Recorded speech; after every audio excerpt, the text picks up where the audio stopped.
All right, hello and good evening, everyone. Welcome to another edition of High School Football on Cape Atlantic Live. I'm Brian Kniff alongside Ed Gorski. We've got a good one here tonight. 3-0 St. Joe taking the trip down the Atlantic City Expressway and the Garden State Parkway to take on Lower Cape May, which comes in at 3-1. And St. Joe wearing the white uniforms, red numbers, white helmets. Lower Cape May with the blue jerseys, white pants, and white helmets. St. Joe won the toss. They elected to defer, so Lower Cape May will receive the opening kickoff. But a good one here in the West Jersey Football League Liberty Division. Both teams are undefeated in division play. So this should be a good one here this evening between St. Joe and Lower Cape May. Yeah, Brian. Lower's only loss coming to Gloucester, a 28-7 loss. They're coming off a win against Absegami where they won 33-7. A big, good, strong win for the Caper Tigers. And you have St. Joe on the other side at 3-0, beating Egg Harbor 27-13, Absegami 12-6, and a dogfight against Cumberland, which was a field goal fest that they won 13-3 at 3-0. And yeah, this is a massive game for both teams. It's a very warm evening here. And we'll see what happens with this game here. St. Joe, from what we understand, they've been banged up all year. This is the first time they have everybody available. Lower Cape May has Cooper Heathcote out along with Shane Lawler. Lawler's been out since the preseason. St. Joe has it teed up. Nathan Weldon, number 23, is the kicker. And the Caper Tigers, who will receive, moving from west to east. It's a low-line drive kick taken by an up man. That's Ashton Ray, still on his feet, and is taken down across the 40-yard line. Good field position for Lower Cape May.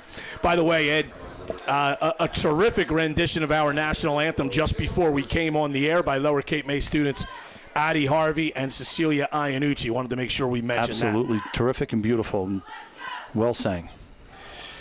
So they'll mark it at the 43. And Lower Cape May will have it.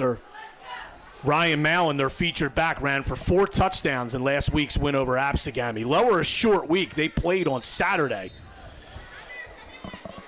as opposed to the normal Friday night. Dave Douglas in a quarterback. Takes the snap. He'll hand to Mallon.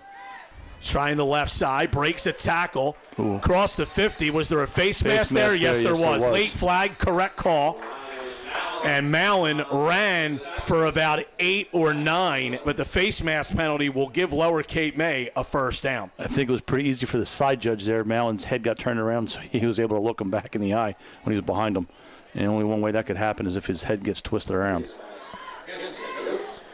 And by the way, speaking of the officials, we've got a good crew here tonight. The referee is Frank Burbridge. Ivan Jones is the umpire. Scott Cooper, the linesman.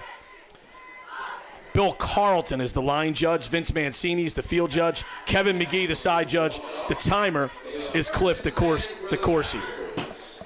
So the 15-yard penalty moves the ball quickly into St. Joe territory for Lower Cape May. They have it 1st and 10 at the 33.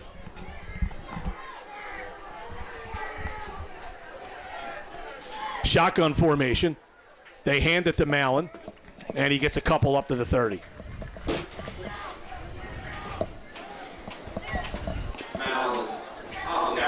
Again, Brian, and then unseasonably warm late September night here. Almost 90 degrees today. Absolutely gorgeous. And warm tonight for these boys to play football. If you're doing nothing, come on down here to Stephen Stagger Field and check out the Caper Tigers and the St. Joe Wildcats. 2nd down at 7 for Lower Cape May. Douglas looks like he'll keep this one, but he's going to be hit behind the line of scrimmage and taken down. First player on the scene was Ryder Willett, number 15, and then his teammates came in and finished Douglas off. And this is going to be a loss of 4. Yeah, Ryder Willett, we'll be calling his name quite a bit. He's a junior. He leads the team in tackles for St. Joe with 28 tackles this year so far. Now inside the St. Joe 35. This is certainly 4-down territory for Lower Cape May on 3rd and 11. So they don't need all 11 on this play. Early stages here, no score, 10:29 to go in the first quarter. Douglas will line up in the shotgun. This time Ashton Ray to his left. A wing back and 2 receivers to the far side of the formation. Douglas takes the snap, fakes, looking, Great pass. floating one downfield. That's We're going to have interference. pass interference. Absolutely. Never look back for the ball, Brian. John Fernandez was making a play on the ball, and the D-back contacted him well before the ball got into that vicinity, and that'll give Lower Cape May 15 yards and a first down. And a great pass by Douglas. He floated that perfect. The D-back never turned around and get his head around to look at the ball, made contact in the front side of the receiver, and therefore has a pass interference penalty. So this will move the ball down inside the 20 to the 19. And it's 1st and 10.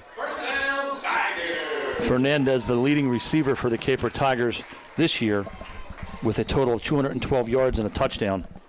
So he'll be the go-to guy on the receiving side for the Caper Tigers and Dave Douglas.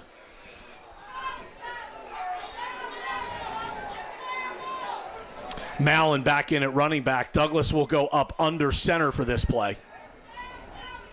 It's a toss to Mallon, trying to get outside, trying to cut it back inside now, and he does well just to get back to the line of scrimmage.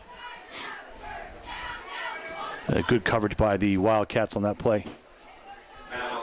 Well, generally speaking, Ed, St. Joe has played low-scoring games, so they are a very good defensive team. And speaking to the coaching staff prior to the game, their kicker is very good. He is getting some looks to play at the next level. He's already made 4 field goals this year of more than 35 yards. Douglas again under center on 2nd and 10. Hand off to Mallon again, and he gets maybe a yard.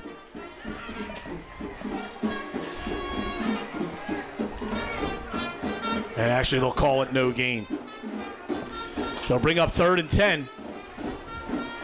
Senior night here at Lower Cape May, honoring the senior football players, cheerleaders, and band members. And I'm sure you can hear the band in the background, entertaining the crowd here. 3rd and 10 for Lower. Opening drive of the game. We're scoreless. 8:50 to go first quarter. Douglas in the shotgun. He's going to hand to Fernandez on a wide receiver reverse. And a good play on the outside by St. Joe's number 11, C.J. Mitchell, to limit Fernandez to a 1-yard gain. Darnell Young, 84, on the tackle as well. St. Joe's pretty big up front, Brian. They got some beef on that interior line on their defense. I call it a gain of 2. It's 4th and 8. And they're going to bring Britton Walls out to try a long field goal here, Ed. And he's a pretty good field goal kicker too, Brian. This is a 34-yard attempt. Ryan Mallon's the holder. The kicking block is being placed at the 24, so it's a 34-yard field goal attempt. Snap is high, snap. and Walls just has to fall on it at the 31-yard line. So Lower Cape May never gets a chance to get the kickoff as the snap is too high for Ryan Mallon, and St. Joe will take over on downs. Unfortunate for them. ULMER'S Appliance Service is a flagship sponsor of Cape Atlantic Live Sports. Give them a call at 609-399-4398 for all of your appliance repair needs. Crest Savings Bank, banking since 1919 with branches to serve you all throughout Cape May County. CrestSavings.com. So St. Joe will have 1st and 10 at their own 31-yard line. And Brian, we're looking at number 6, Zakai DeHazy. Anthony Salomon back, and he's sacked. Taken down for a sack by Jonathan Dupree. Salomon, the quarterback, had Dupree all over him right away. And that is a loss of about 8. Big loss. So it'll bring up 2nd down and 18.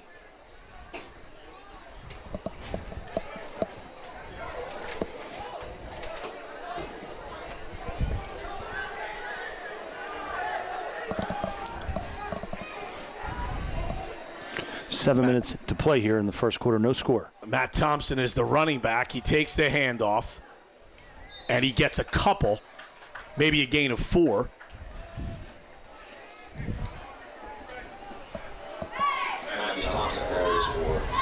And give it a gain of 5. It's 3rd down and 13 here. A big play early in the game for the lower defense here. Yeah, and St. Joe, Brian, always a powerhouse football team in years past in the state of New Jersey. Yeah, in the last couple of years they've struggled a little bit, Yes, but they're sir. starting to turn the corner again this year, starting the season at 3-0. And they only dressed 29 players for this game today, so you can understand where the numbers are crunching a little bit for them. Bobby Bulkus goes in motion. Salomon back, throws it out in the flat. Kind of a safe Covered pass. Covered well is correct, Ed, and a gain of about 1, and St. Joe will have to punt. Yeah, Lower was all over that. Covered the corner, didn't let him get around, let him catch the ball, and then closed quickly on him for no gain. That was Cole Brubaker on the catch. And it's a gain of only 2, and it's 4th and 11 for St. Joe. So that first down sack proved huge for Lower Cape May. And Lower has been playing some tenacious defense the couple times that we have covered them. Even in the loss, they played very well. Bobby Bulkus to punt it. Almost blocked. Gets it away. It's caught. And He might racing go. down this He near might side go. is Ryan He Mallon. might go. He's gone. Thanks, Ed. I'll just shut up. Touchdown, Lower Cape May. Wow. 57-yard return by Ryan Mallon. Taken in stride and picked up one good block, and that's all he needed. Untouched in the end zone. Yeah, it was a short kick, and he was able to catch it on the run and takes it the distance with 5:15 to go in the first quarter. The first score goes to Lower Cape May. It's a special team score. Ryan Mallon's 57-yard punt return. Wall's on for the extra point. This time the snap is good. Walls gets it away. Didn't get all of it, but he got plenty of it to get it over the crossbar, and it's 7-0 Lower Cape May. The Mudhen Brewing Company on Rio Grande Avenue in Wildwood is one of the East Coast's best craft breweries and a top dining and entertainment destination here at the Jersey Shore. Check them out at mudhenbrew.com. TKM Insulation serves all of the Philadelphia and South Jersey areas. Call 215-680-2972 for all of your insulation needs. Hall's Carpet Care can handle all of your carpet and upholstery cleaning needs. Air duct and dryer vent care and home watch services. hallscarpetcare.com. The Original Hotspot is one of the most iconic restaurants on the Wildwoods Boardwalk, located at Oak Avenue. The Original Hotspot is a strong supporter of Cape May County sports. So Lower out to a 7-0 lead here. 5:15 left in the first quarter on top of the St. Joseph Wildcats. 7-0 on a 57-yard punt return by Ryan Mallon. Terrific return. Taken in stride. Untouched down the right side of the field. In for a touchdown. And Lower Cape May will now kick off to the Wildcats. Britton Walls will tee it up at the 40.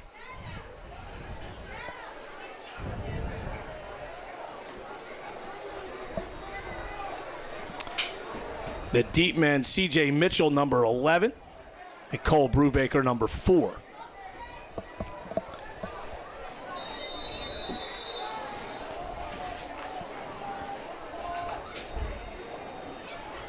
Here's Walls' kick, and it's high, relatively short, and it will just trickle out of bounds. It almost ended up as a perfect kick, just trickled out of bounds at the 5-yard line. So that'll be a penalty on Lower. St. Joe has options. They'll most likely take the ball up at the, I always forget at the high school level, 30 or 35 or 40? At the 35-yard line. 35-yard line it is. 35-yard line.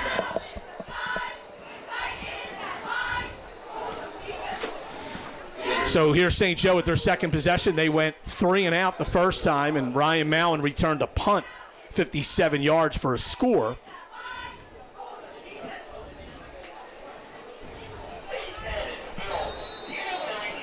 And Anthony Salamone will lead the Wildcats out. I formation. You don't see this much at the high school level anymore. He goes back to pass. He's looking, fires out in the flat, incomplete. Good coverage out here by Ashton Ray. Salamone was looking for Brubaker. It's incomplete. And I think Salamone there, Ed, was just throwing that ball away, really. Yeah, and it was a good decision because he was under some pressure and really nowhere to go with the ball. Second down and 10 for St. Joe. 5:07 to go third quarter. First quarter. I happened to look up. I saw the threes for the timeouts left on the scoreboard. Brand new scoreboard here, by the way. Beautiful scoreboard. Be a quick game. We're in the third quarter, right? Yeah, second down and 10 for St. Joe. Salamone looks over the defense, sends Brubaker in motion to the far side. This is a handoff. And pickup of about 3 for Matt Thompson.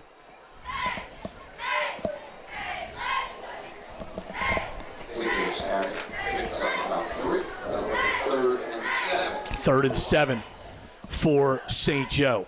Not a crazy rushing team, the Wildcats.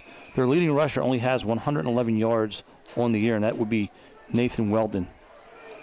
Third and 7.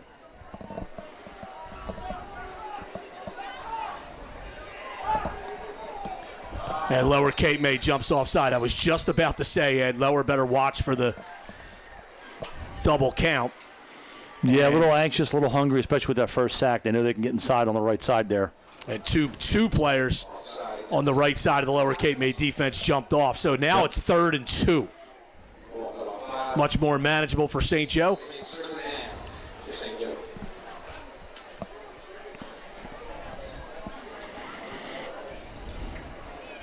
Crowd starting to fill in here nice for the Friday night game. Lights are just coming on. Beautiful evening here in Irma. 3rd and 2 for St. Joe. Need to get to the 45. Handoff to Thompson. And I think he's short.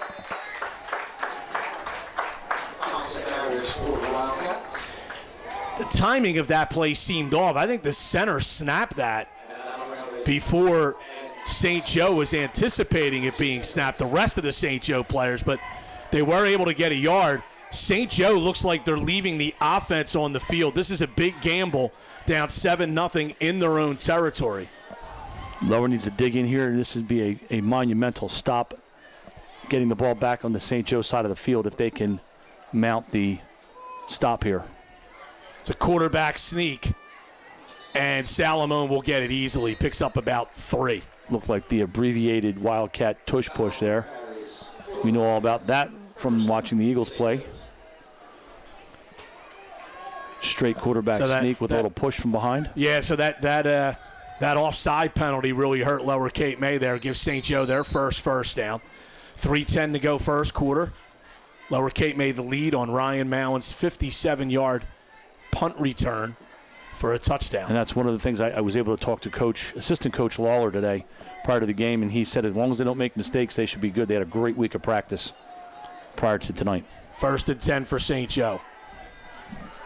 Salamone looks over the defense. Hands it off inside. And Thompson picks up about 4.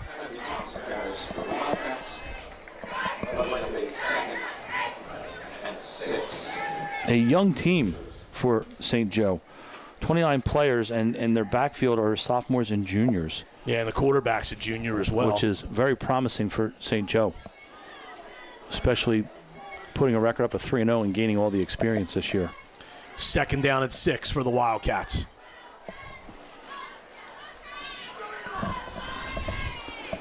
Salamone back to pass. Looking. He's firing deep. He's got a man behind the defense, and it is caught. Terrific catch in traffic. By Zelke.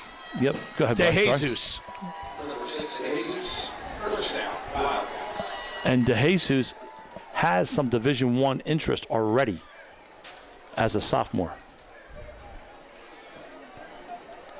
Terrific throw, terrific catch for St. Joe, deep into Caper Tiger territory. 39-yard gain. Handoff to Thompson. Will Garrow hanging on, and finally they take him down. Thompson picked up about 3.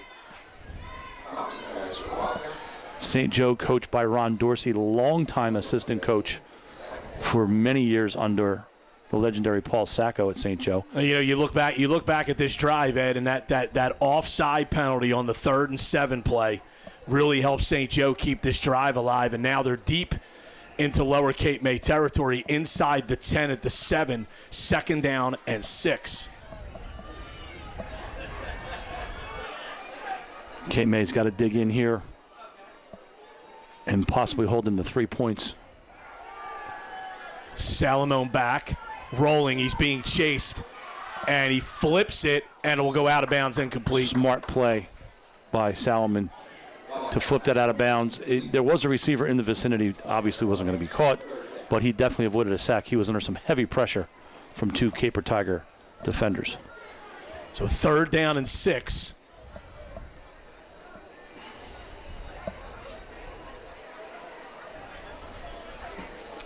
Ed mentioned the kicker, Nathan Weldon. We'll see what happens on this 3rd down play, but they're certainly in his field goal range. Yeah, coach said it's one of their strong points for the first time in a long time, having a dependable kicker they can rely on. Ball on the right hash on 3rd and 6. It's a toss. And covered good play. very well. Brubaker. Great coverage. Tackled by Max Bracken for a loss of about 3.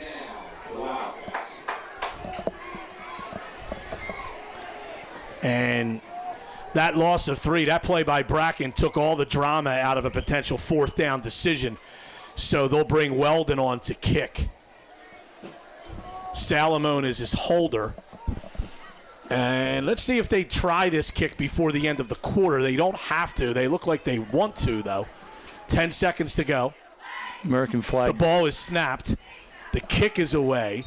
And the kick is good. Yeah. So with 4 seconds to go in the first quarter, it's Lower Cape May 7, St. Joe 3. Brian, you can tell kickers at this young age, when the ball is high going through the uprights near the top 1/3 of the goalpost, the kicker's pretty good. Most of the time in high school, you see him just squeaking over the crossbar or inside. That was a beautiful kick, high and right down the middle. Be sure to check out Ribeye Steaks at one of the many special events and festivals here at the Jersey Shore. Famous for their tomahawk steaks, ribeye cheesesteaks, fresh rolls, and much more, Ribeyes is a proud supporter of CapeAtlanticLive.com. The City of Wildwood Recreation Department is a proud sponsor of CapeAtlanticLive.com and local high school sports. 609-522-5837 for info on all of their events and programs. The Anglesea Pub in North Wildwood is a dedicated supporter of local high school sports. Be sure to check out the pub for its delicious food, terrific selection of draft beers, live music, and more. 7-3, 4 seconds to go, first quarter. So this, barring a penalty or a fair catch, this will most likely be the final play of the first quarter. Weldon has it teed up. Mallon and Fernandez are deep for Lower. And it is a high, deep kick taken by Fernandez at the 10. He's across the 20. Gets a good block from Mallon around the 25. Comes out across the 35. Is still on his feet. Wow. And comes down across the 40. He almost broke it, Brian, through that whole mess of white shirts. So the great effort. The quarter ends on that good return, a 30-yard return by Fernandez. And after one, it's Lower Cape May 7 and St. Joe 3. Troiano and Sons in Wildwood handles all of your concrete and masonry needs. Give them a call, 609-522-3355. One-Off Marketing in Wildwood specializes in screen printing, embroidery, garment design, promotional products, and much more. Check them out at oneoffprinting.com. The law office of Seth A. Fuscellaro at Rio Grande, New Jersey and Wildwood is a proud supporter of high school sports and CapeAtlanticLive.com. Check them out at FuscellaroLawNJ.com. Casiello Basketball is South Jersey's leader in youth basketball development. Check out all of their programs at CasielloBasketball.com. The Boardwalk Basketball Classic, held each December at the Wildwood Convention Center, is one of the largest high school basketball tournaments in the country. Check out bbclassic.com for complete information about the tournament. The Balharbour Oceanfront Hotel at Farragut and the Beach in Wildwood Crest is a proud supporter of high school sports. Check them out at balharbourhotels.com. So we go to the second quarter. Lower Cape May flips the field, and they will now drive from east to west as they have it 1st and 10 at their own 40. Lower up 7-3 here. Start the second quarter. Douglas back to pass on 1st down. Fires, caught. And that is Cole Cedarland up close to a 1st down. I think they're going to mark him for a gain of 9. Great catch by Cedarland. Looked the ball right into his hands, tucked it and turned. Textbook catch, just how you're supposed to do it at this level. Secured the ball and was able to pick up 9 yards. So that brings up 2nd and short here. Mallon stationed to Douglas's right. Douglas in the shotgun is going to go back to pass again. He's going to throw it deep down the near sideline. Incomplete. Good coverage down there by C.J. Mitchell. And he bothered John Fernandez just enough to make it incomplete. Just enough, and I tell you what, Brian, the ball was a little bit over his head, and there was a little bit of contact, and I think the side judge thought for a minute but let it go, that there wasn't enough contact to make it a pass interference. Yeah, I think Mitchell basically was physical without fouling, for a lack of a better term. That was a good play by Mitchell. And I tell you what, Douglas has gotten a lot better, Brian. His arm strength and his spiral is tight. Nice quarterback here for Lower Cape May. 3rd and 1. Douglas will keep, and I believe he's going to get the 1st down barely. And he fumbled the ball at the end, but the referees immediately rule him down. Douglas needed one. He got one, and it's a 1st down right at midfield. Yeah, it was a straight keep the whole way. Douglas took the ball and was bound and determined to get the 1 yard. And they looked like they did give him the 1st down. Lower Cape May for the 1st down. 11-16 in the second quarter. Lower Cape May 7, St. Joe 3. Brian Kniff, Ed Gorski, CapeAtlanticLive.com, your place for West Jersey Football League sports. All right, so it's 1st and 10 for Lower Cape May. Ball just on the St. Joe side of midfield. Even though they have the down and distance markers right at the 50. So it's 1st and 9.5 for Lower. Maybe an index card. Douglas back to pass over the middle. Caught. Great pass, great catch. Cooper Milligan, the sophomore, pickup of 11. Great pass by Douglas, in stride, and a 1st down for the Caper Tigers. And Lower Cape May moving quickly here now. Douglas hands off to Mallon, breaks a tackle behind the line of scrimmage. It's a great run by Ryan Mallon to get 4 yards because he was hit in the backfield. Yeah, he shook 3 white shirts, Brian. He was hit for almost a loss, and he was able to bounce off and shed 2 more.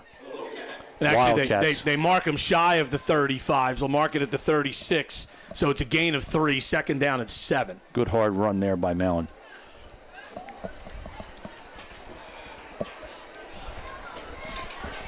Second and 7 at the 36. 10 minutes to play first half. Lower leading 7-3. Trips to the far side with the receivers. Douglas swings it out to Mallon. Mallon's got some space. And some speed. Goes through a hole and is finally slung out of bounds down at the 15-yard line. That's a well-designed play there. 24-yard gain. And Ryan Mallon, Brian, is a hard-nosed north and south runner. He's coming off the field. He's a little hobbled. He might have got the ankle turned up on a little bit. So he's hobbling a little bit.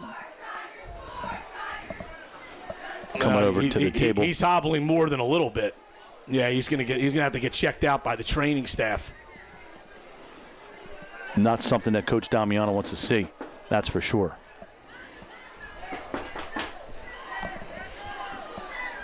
First and 10. Douglas will follow Ashton Ray, using him as a blocker. And Douglas, a nice gain on first down, picks up close to 6.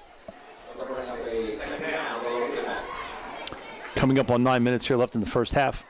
Lower Cape May 7, St. Joe 3. Lower pushing into Wildcat territory. Yeah, they have threatening. They have it down right at the 10-yard line, leading 7-3, 8:45 to go in the first half. Mallon being tended to his left ankle by the Caper Tiger athletic training staff. Excellent training staff here. Douglas, delay handoff to Ashton Ray. And number 63, Christopher Morgan, just shed his block and took Ray down for a loss of 5. Brian Morgan was in the backfield before Ray had the ball in his hand, and he met him almost immediately. And you know what? I mean, it was a good call by Lower Cape May. Morgan was the only St. Joe player out there that could have made the play, and he did. If Ray had gotten past him, it could have been a touchdown. But Morgan just shed the block there, and now it's 3rd and 10.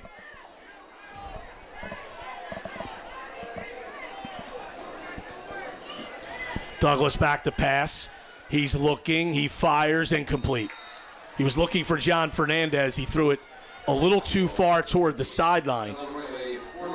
And it looks like Lower Cape May will try to settle for a field goal attempt here, I believe. Although, I don't know. They're keeping the offense on the field, it looks like here. They have some faith in their defense, so if they happen to not convert this, St. Joe will take all over on their own 15-yard line, deep in their own territory. So it's 4th and 10 at the 15. We'll see if Lower Cape May perhaps tries to draw St. Joe offside. Douglas goes under center. Now backs away, looks toward the sideline. It looks like Lower certainly is trying to draw them offside, and now a timeout is called by the Caper Tigers. Timeout on the field, 7:43 to go, first half, 7-3, Lower Cape May leading St. Joseph. From property management, real estate sales, vacation rentals, and more, Cabrera Companies has you covered at the Jersey Shore. Check them out at CabreraCompanies.com. The North Wildwood Recreation Department proudly supports local high school sports and Cape Atlantic Live broadcasts. For all of their programs and activities, call 609-522-2955. Square One Design handles web design, custom programming, internet marketing, and more right here in Cape May County. DesignSquare1.com. Eric Simonsen and Antoine McClelland, New Jersey Assemblymen, are proud supporters of CapeAtlanticLive.com sports broadcasts. So it's 4th down and 10. And looks like Lower is leaving the offense on the field here. So they are not going to try a field goal here, and Douglas will line up in the shotgun. Yeah, they're missing Mallon here big time. Douglas floating it to the end zone, knocked away. Good play down there by C.J. Mitchell. Yeah, high pass to the back corner of the end zone. Defended perfectly. This time he got his head around, got his hand on the ball. No chance for any interference, and knocked it away at the last minute. A good defensive play for the Wildcats. Turning Lower Cape May over and taking over on their own 15-yard line. 7:35 in the first half. 7-3, Caper Tigers on top. Brian Kniff and Ed Gorski here on CapeAtlanticLive.com, bringing you West Jersey football action on a beautiful Friday night in Irma. So St. Joe starts first down and 10 at their own 15 after getting the stop there on downs. Salamone fakes. He's looking deep. He's throwing deep. He has a man. It's caught, and this will be an 85-yard touchdown. Salamone hitting Cole Brubaker, who gets behind everyone and gets to the end zone. Brian, that was a magnificent throw. Coming all the way Wow. back. We have a flag for holding. Wow. What a big call that is. Big backbreaker for St. Joe.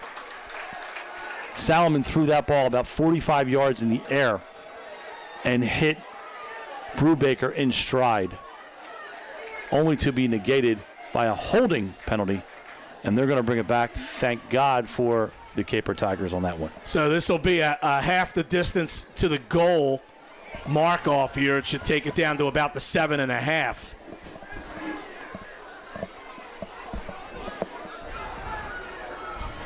Boy, Salomon, man, you talk about dropping it in a bucket. That was a terrific, tremendous throw. Terrific pass. Led Brubaker perfectly down the hash marks on the left side and put it right into his hands and hit him in stride. So not to be caught. So now it's 1st and 17. Ball at the 8. Well, that play certainly is going to give Lower Cape May pause. Hand off to Thompson inside. Carrying tacklers. Gets back to the original line of scrimmage, so it's a pickup of about 7.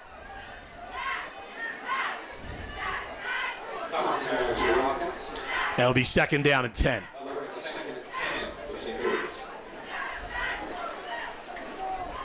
Yeah, and with Mallon not in the game on defense. He's up and back on the sideline. We're trying to work out the ankle. Saw it getting taped heavily by the training staff, and he's trying to work it out up and down the sideline. 2nd and 10 for St. Joe. Clock approaching 6.5 to go first half. Handoff inside, and Thompson maybe gets 2. Covered well by the Caper Tigers, jamming that middle up on the run. Bring up 3rd. And another penalty, Brian, a false start on St. Joe. Well, it had to be an illegal formation. Otherwise, a false start would knock the play dead right away. So this was an illegal formation on St. Joe. And Lower will take this penalty. Boy, St. Joe going backwards here with 2 big penalties, hurting them, knocking them backwards. So the 5-yard penalty now makes it 2nd and 15.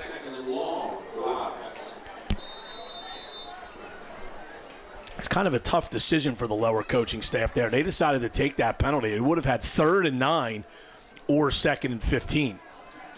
But they elected to take the penalty. St. Joe will have 2 downs to try to get a first down. Salomon back to pass. Flushed out. Now he's really scrambling. He's got some room on this near side. Throws. It is caught and hit. Dave Douglas with a terrific hit after the catch by Matt Thompson. That would be called a decleater if you were a lineman. He ran right through him. And after all that, it's a pickup of about 7, and it makes it 3rd and 8, which is back to about what they were had Lower decided not to take that penalty. So 3rd down and 8 for St. Joe, ball at their own 17-yard line. Brian, I think Salomon scrambled for about 35 yards back there. Yeah, he might have. From his left to his right before he was able to find a receiver that stayed home. He certainly has a lot of poise back there. Awful lot of poise. Especially for a junior. Handoff inside. Fumble. And Lower Cape May thinks they have it, and they do. Wow. Jonathan Dupree. Tremendous stop for the Caper Tigers. A good hit. The ball popped straight up in the air and was recovered right in the hands of a Caper Tiger. Big turn of events here for Lower Cape May late in the first half. So they'll have it 1st and 10 at the St. Joe 16. First turnover of the game.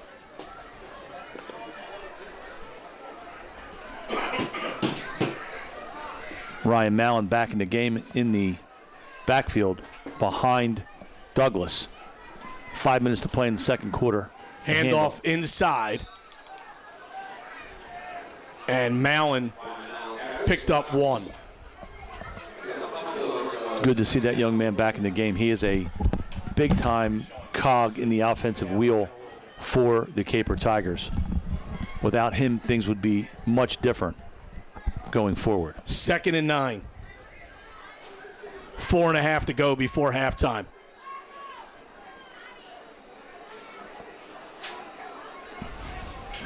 Douglas back, looking, he's being flushed. He's going to run, or he's going to try to run. Breaks one tackle, breaks and steps by another, and does a good job to get down inside the 15. That's a good run by Douglas there on a scramble all the way down to about the 12. A little nervous with the ball in his left hand, the way he was carrying that ball before he tucked it in. Nonetheless, he was able to make something out of nothing there. Picks up 4, and it's 3rd down and 5 at the 12-yard line. Yeah, I thought he could have done well to stick his head down, but he ended up getting a couple more yards with that little move at the end.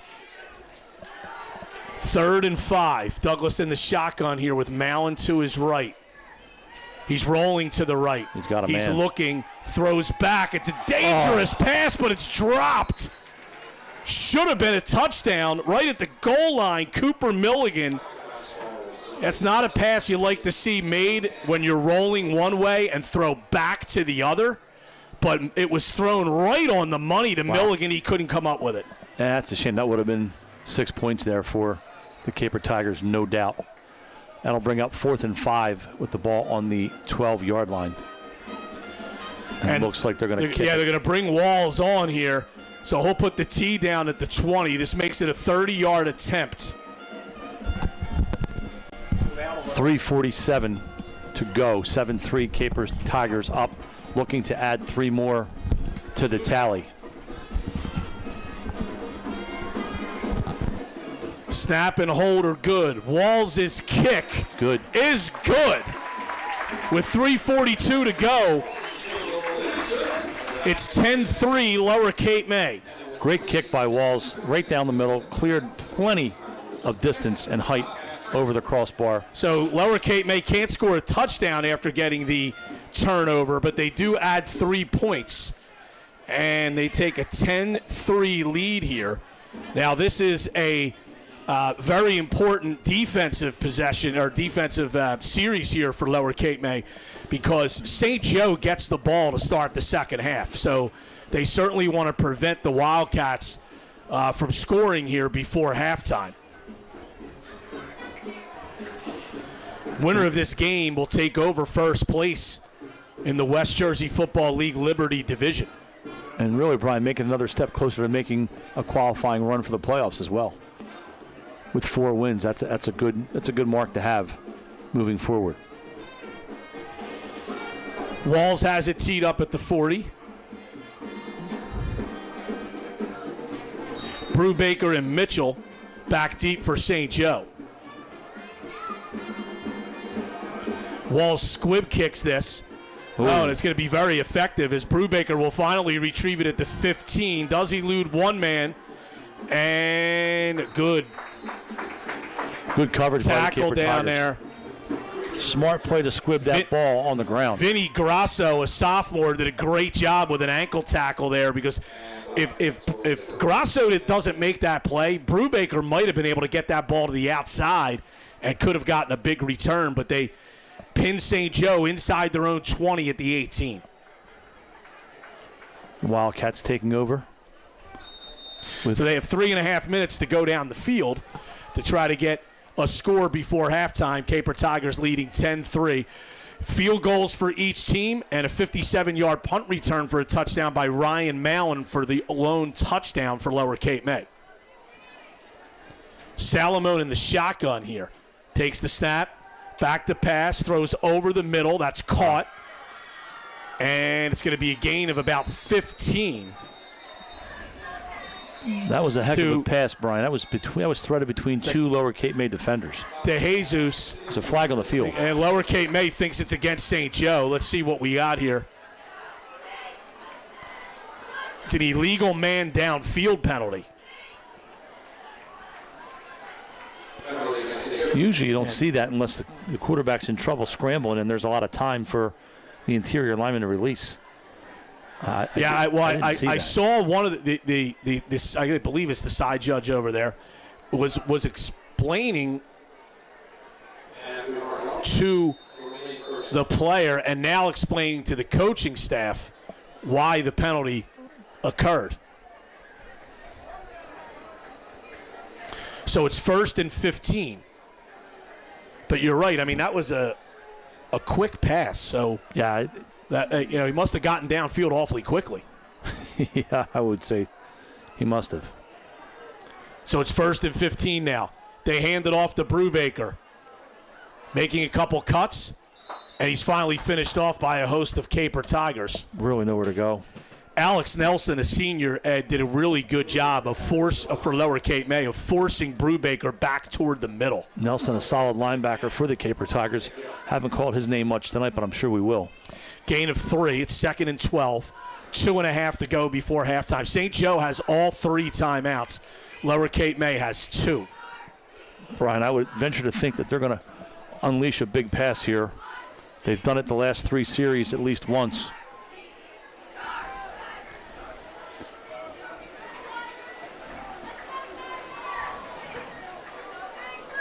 Salamone taking a long time to get things organized. Now he's back to pass. Throws it out in the flat. And it is caught. And taken down. And now we're going to have a flag thrown for a late hit. Yep.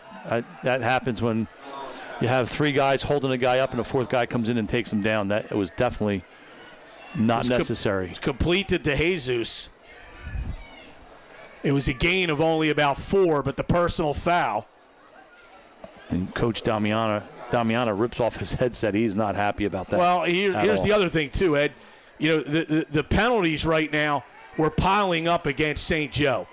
So you hit the officials are looking to even that up. You hit a player late, you do it right in front of the St. Joe bench, the foul's going to be called. And in front of the official. Right. So there's not much they can do about it. I mean, the whistle had blown clearly about a second earlier when that last hit occurred. And it wasn't much of a game. So now St. Joe moves it out across the 35-yard line. They hand it off inside.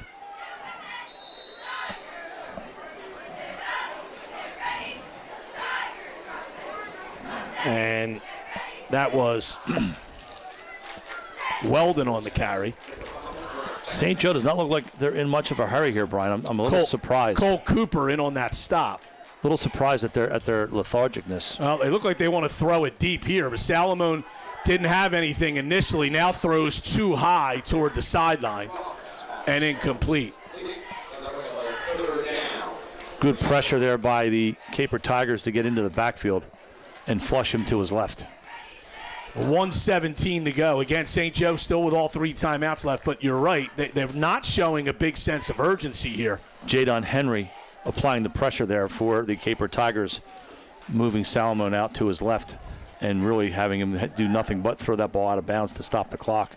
But, yeah, no sense of urgency, Brian. I thought they would be moving and shaking a little bit, maybe taking a timeout. They still have all 3 timeouts left, and we're at 1:17 right now left in the second half. I'm still calling for a big pass play coming up here in the next down or 2. Salamone back to pass. He's looking. He has some room on this near side. Throws. It's caught at midfield and having a lot of room.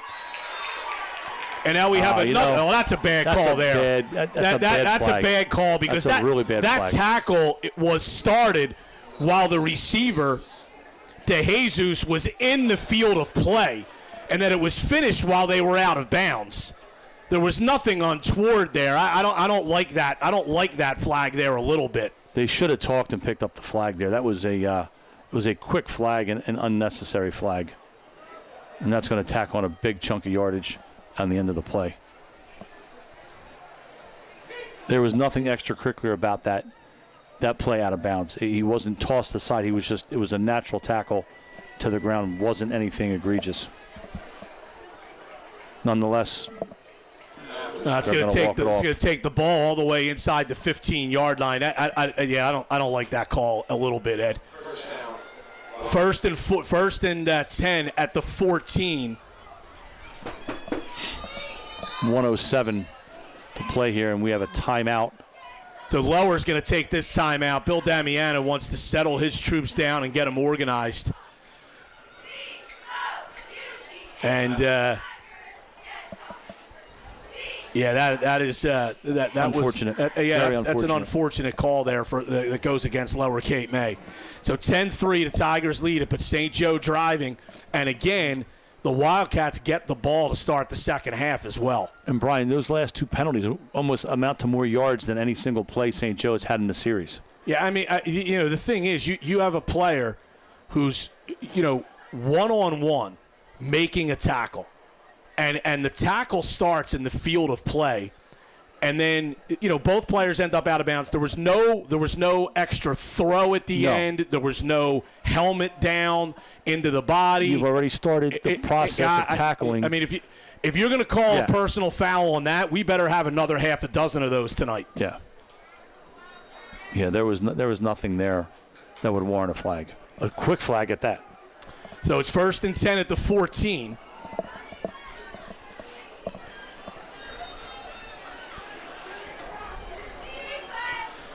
And St. Joe now with 1:07 to go. We didn't think they were showing a lot of urgency on offense, but that big play and the penalty, and they've got plenty of time now with 3 timeouts left. And they hand it off inside, breaking a tackle. Like to see Lower force another turnover here. That was Weldon on the carry. Picks up 5. Clock ticking under a minute. Salamone back to pass. He's going to float it far side, incomplete, well out of the reach of anyone.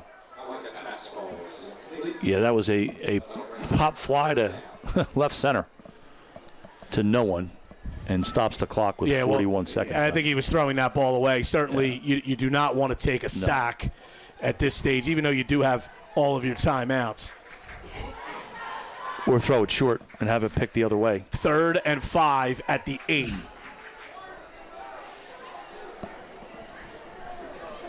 .41 seconds to go.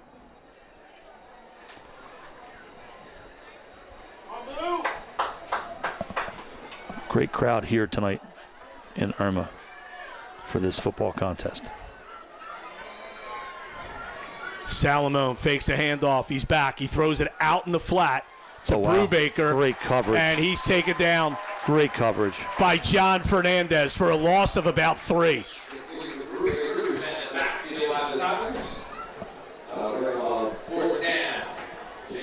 And they look like they're going to kick, Brian. I think they're walking out the field goal kicker here.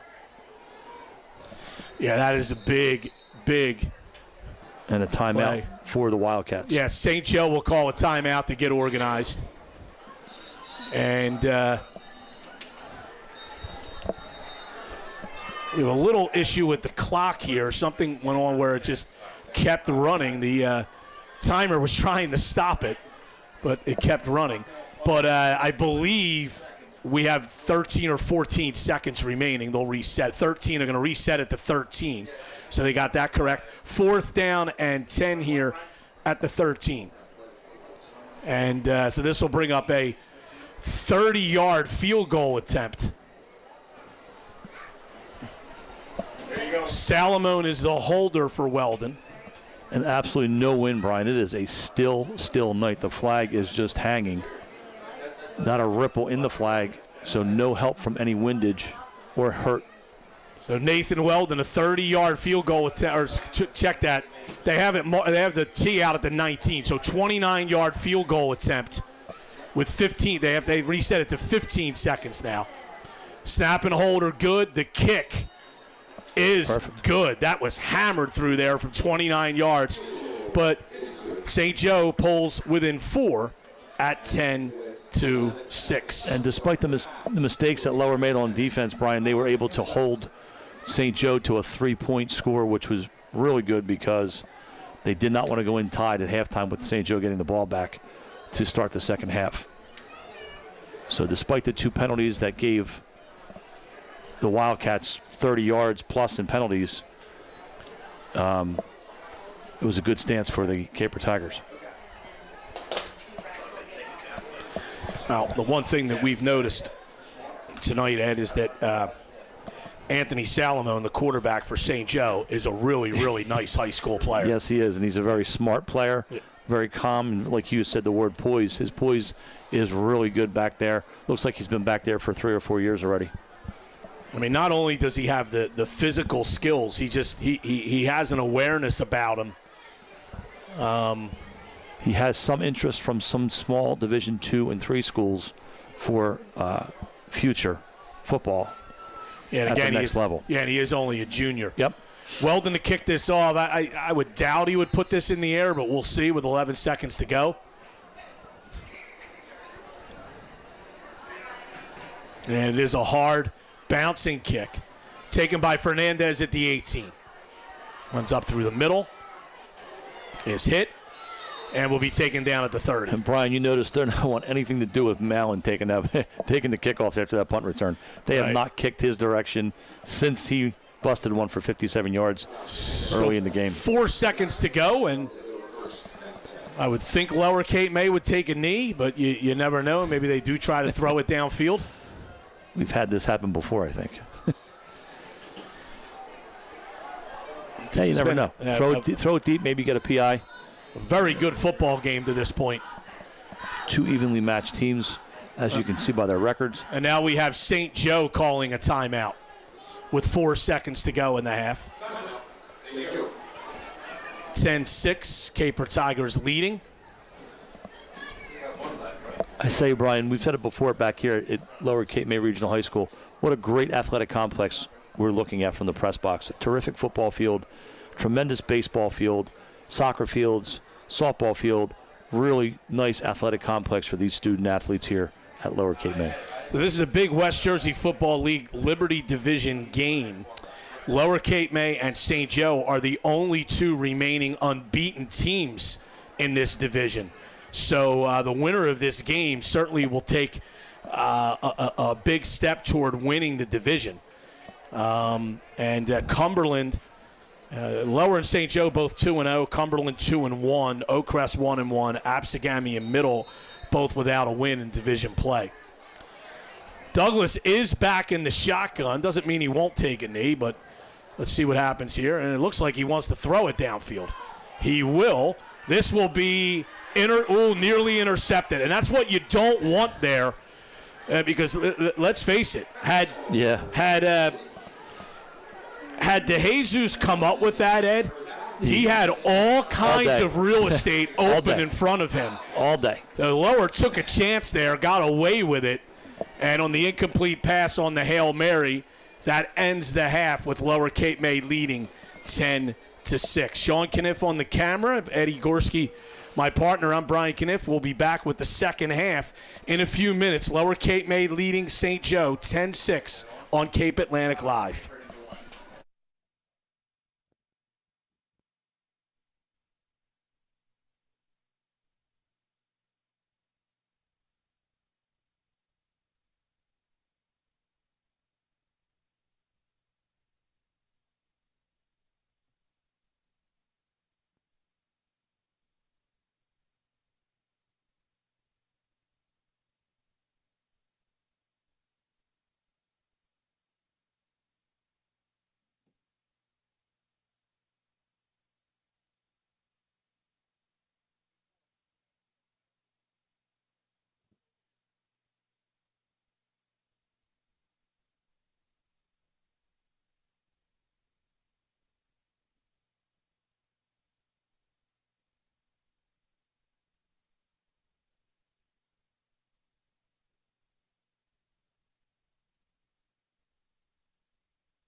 right, back at Lower Cape May Regional High School, Stephen Steger Memorial Field here on Cape Atlantic Live. I'm Brian Kniff with Ed Gorski. Sean Kniff handling the camera. Matt Ulmer, our executive producer. 10-6, Lower Cape May leads St. Joseph here at the half. It's 3 field goals, and the lone touchdown was scored on special teams, a 57-yard return of a punt by Ryan Mallon.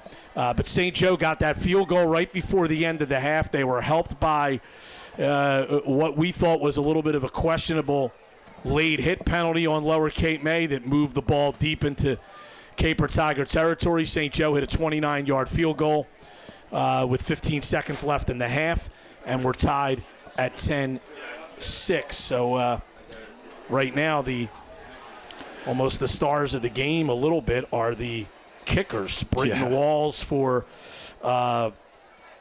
Lower Cape May had a field goal in the first half, and Nathan Weldon for St. Joe made 2. Over in Wildwood, the Warriors are leading Palmyra 12-6 at halftime. Good for the Warriors. They're looking to get 2 in a row on the board. Yeah, and they're playing a little shorthanded too. They got some injuries going on there, but this was a game they thought they could get at home. They're winning 12-6 at halftime. And we'll be there next week, right, Brian? Saturday? Yes, we will. Saturday. That was moved to a noon start, by the way. It was originally 10 a.m. against Mastery Charter, but that's been moved to a noon start next week at Wildwood on Saturday. So, but here, Lower Cape May will tee it up at the 40 to start this second half. I guess with the noon start on Saturday, ESPN won't be able to cover it, because they'll have a couple other college games on at that time. Right. So understandable. They'll leave it for us to bring you the action. No problem. St. Joe will get the ball.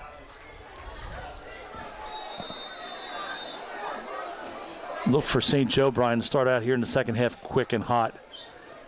This kick is going deep, but it does take a bounce and checks up. Brubaker picks it up just inside the 10. Cuts across the field and is taken down shy of the 20. Good coverage by Lower Cape May. He stopped running, Brian. I don't know what happened there. I don't know. He almost saw 2 players and put the brakes on and didn't make a move and was taken down. A little shock there. He didn't try to bounce outside or turn it up. Turn it up. Turn it up, Ed. It's what we do here. 10-6. Lower on top as we start the second half here. And it is St. Joe with the football on the first possession of the second half at their own 18. A nice first half, smooth, not an overabundant number of penalties, moved pretty quickly. Lower's done a decent job up front against a very big offensive line for St. Joe. Very big. I don't have heights and weights on the roster, but I venture to say they're they definitely have a couple kids north of 265. Without a doubt. Here's Salamone back to pass. Scrambling now, and he's taken down. Great play out there by number 30, Jaden Henry. And we've called Henry's name a couple times. He's been in the backfield a couple times being a disruptor, and that time he was a big-time disruptor and got credited with the sack for a loss. That's a loss of 8 back to the 10. And Lower's defense starts the second half the way they started the game. They got a sack on the first pass attempt. 11-15 here early in the second half. Second and long for the Wildcats. Salamone will hand it off inside on a draw. And that play will pick up about 5. That was Weldon on the carry. So it'll bring up 3rd and 13. Huge play here for the Lower defense if they can get a stop. They lead 10-6. This is the first possession of the second half. 3rd and 13. Salamone back, looking, rolling to his right, still looking, throws. Oh, intercepted! What a catch by Ashton Ray. They are going to rule this a catch. It went off the fingertips of DeJesus, who would have had a first down if he had caught it. That is as good of a play defensively as you will see. Ashton Ray with a terrific interception. Was able to keep his hands under it, Brian, not let the ball hit the ground, and bring it into his body when he went to the ground, completing the interception and giving Lower the ball right in the St. Joe end of the field. And the Caper Tigers would love nothing more than to march down and score a touchdown to give themselves a 2-score lead here. But they've had trouble. They've moved it a little bit, but they have not been able to finish drives. Mallon stationed to Douglas's left, and we have a flag. Yeah, there was a formation problem with Lower.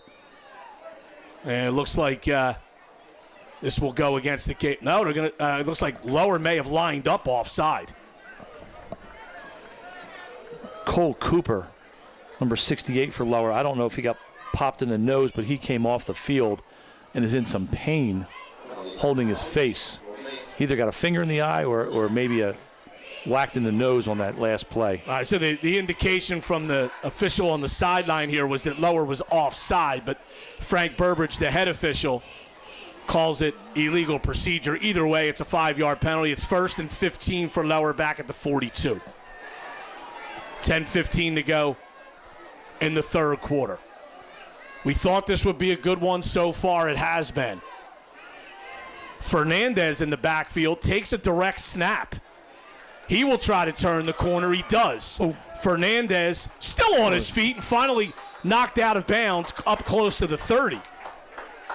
So a little wrinkle for Lower there, running a bit of a wildcat with John Fernandez. And actually, I think they're going to say he may have stepped out of bounds. He got all the penalty back and some. Yeah, he stepped out of bounds at the 34. It looked like he may have gotten up closer to the 30, but I think they ruled him out of bounds. So that's a gain of about 8. And, yes, they did because the clock is stopped. So they did rule him out of bounds there. Second down and 7 now for Lower. Ray in the backfield with Douglas. Douglas keeps. And he gets back to the line of scrimmage, and that's it. And the timing of that play was thrown off by a high snap. Yeah, he wasn't expecting the high snap and kind of definitely screwed his feet and his footwork up a little bit and gave the Wildcats a chance to get to him. Official timeout here on the field right now.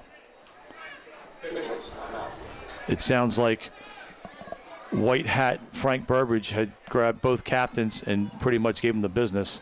That there'll be no more extracurricular activity. Yeah, it's probably some trash talking going on both sides. And a great piece of preventive officiating by a legendary official in Frank Burbridge, who's refereed many state championship football games. Yeah, I mean, let's face it. What does a flag do there? It's offsetting penalties anyway.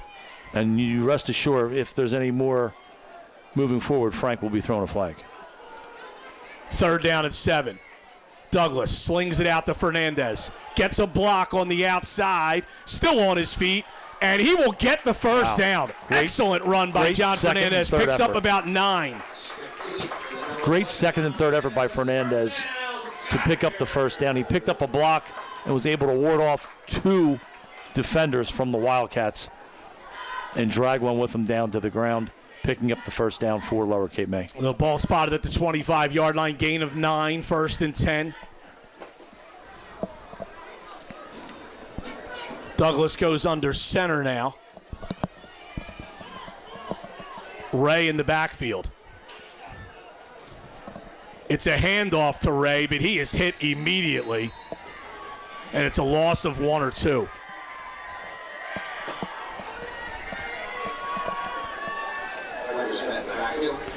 St. Joe read that pretty good, Brian. They were good penetration on the front line there on the interior lineman for Lower Cape May. They were able to push back and get into the backfield and be just a disruption on the handoff. 2nd down and 11 now. The inside 8 minutes to go, third quarter, when we snap the football here. Ashton Ray stationed to Dave Douglas's right. St. Joe showing blitz here. They fake a handoff, and Douglas has some running room. Wow. They beat the blitz with the quarterback draw, and Douglas picks up 10. They'll be a yard short of the first down. That was a great read and recognition call there to pick up the blitz and then fake the handoff and keep it. He had a great lane to run and pick up about 8 yards. So that play. 3rd and 1, 7.5 to go third quarter. Ball at the St. Joe 17-yard line, call it.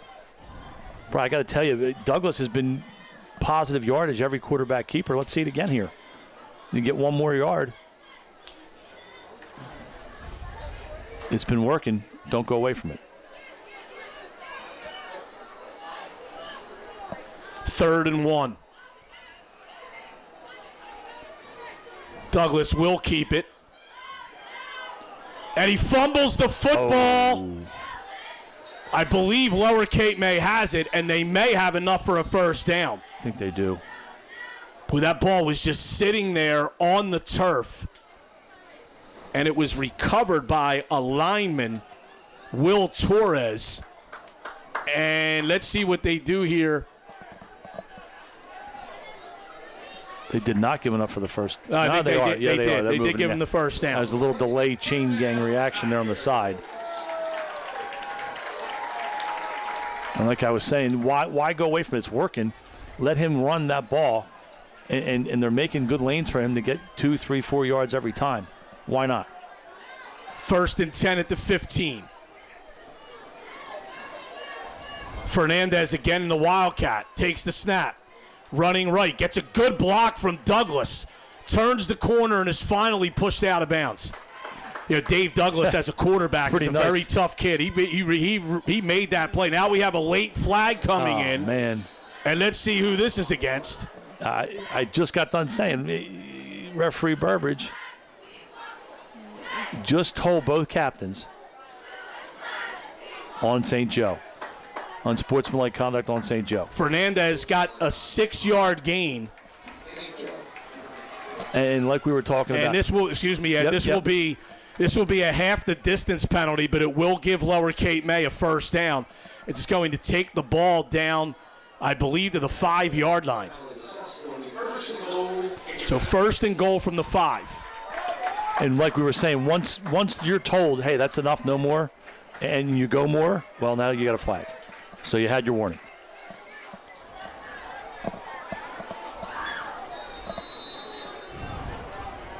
And a little confusion here, but Fernandez looks like he's going to line up in the Wildcat again. No, now he goes to Douglas, is right. High snap goes to Fernandez. He's going to try to turn the corner on the left side. And they're going to mark him down short. Wow, I don't know about that. That was the same exact play run to the other side, Brian. It was a direct snap to Fernandez in the backfield. This time it ran left. They mark him inside the 1-yard line. It's got to be the half to 1/4 yard line. I thought he was in. Nonetheless, it is 2nd and goal. You got to think this is a quarterback sneak here. Why wouldn't you? That's what it is. And they're going to say he's short. I don't know how. No, now they come in and say touchdown. I don't know how they could have said he was short. That was he went right over the left guard there and was in. The ball was in.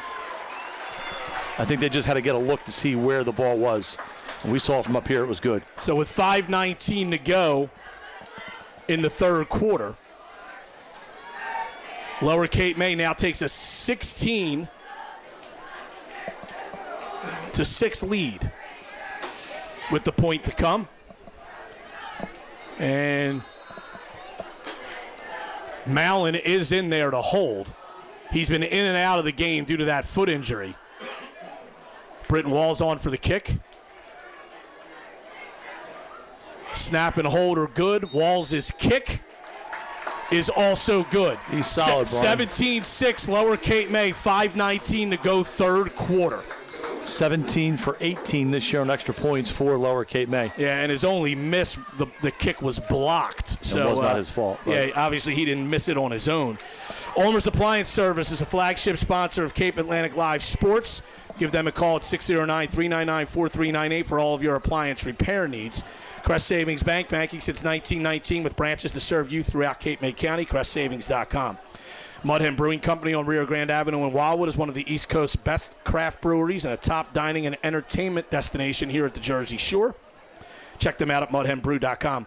TKM Insulation serves all of the Philadelphia and South Jersey areas. Call 215-680-2972 for all of your insulation needs.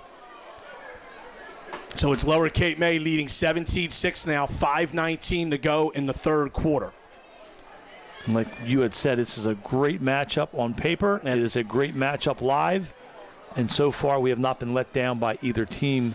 And Ed, that interception by Ashton Ray, huge. It's one of the most athletic plays you'd ever see at this level. And that's what set up Lower Cape May on that touchdown drive. Outstanding. Walls has it teed up at the 40.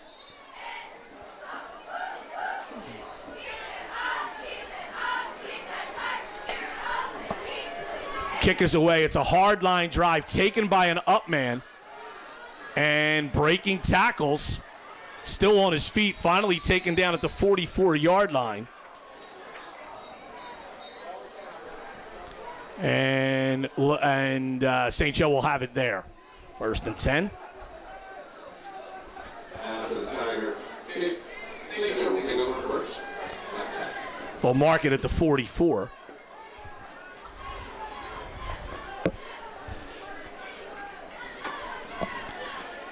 And 5:10 to go. A very important possession for St. Joe here to get some points, with Lower now ahead by 2 scores at 17-6.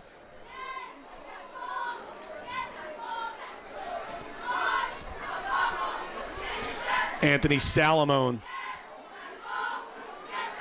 will line up in the shotgun here.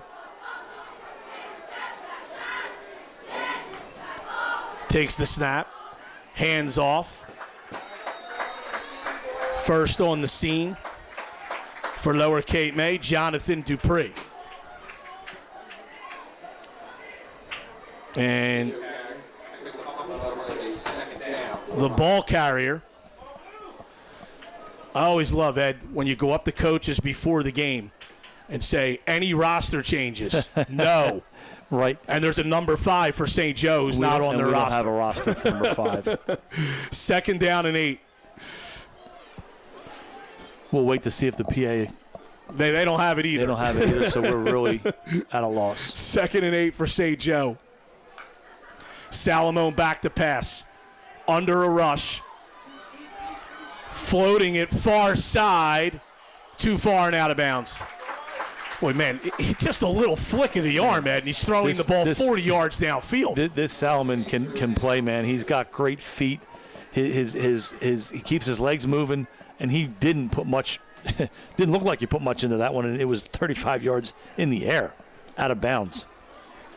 Terrific throw with a tight spiral. So this will bring up 3rd and 8. This is a big, big play here for St. Joe. 4:15 left here in the third quarter. Lower Cape May on top, 17-6.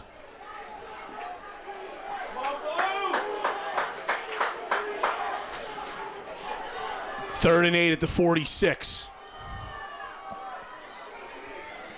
Salamone signaling to either the sideline or one of his receivers. Takes the snap. He's back. He throws over the middle. Almost intercepted. Wow. And if Brian, that ball had been intercepted, Ed, that might have been a touchdown. Gone. And that was Jonathan Fernandez, went right through his hands. He saw the end zone before he caught the ball, and that's a shame. That would have been a nice pick 6. And it looks like St. Joe will punt.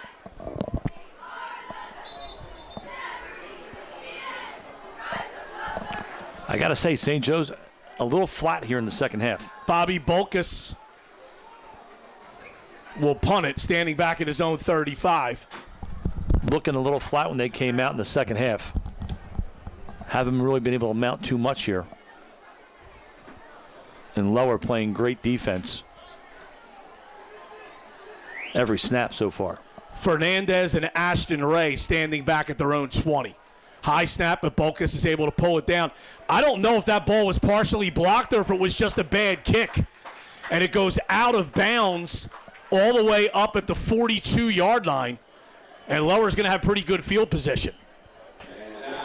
Yeah, he was under some heat there. He had to get that kickoff quick, and I think he didn't get all of it. I don't know that it was blocked. It went right through the hands of a Lower player. Bocas was certainly bothered by the rush. High snap, that threw it off, and then a player in his face. It almost looked like he tried to kick it away from that player, and the ball goes directly toward the St. Joe sideline, ends up as only about a 10 or 12-yard punt, and Lower has it at their own 42, 3:59 to go in the third quarter.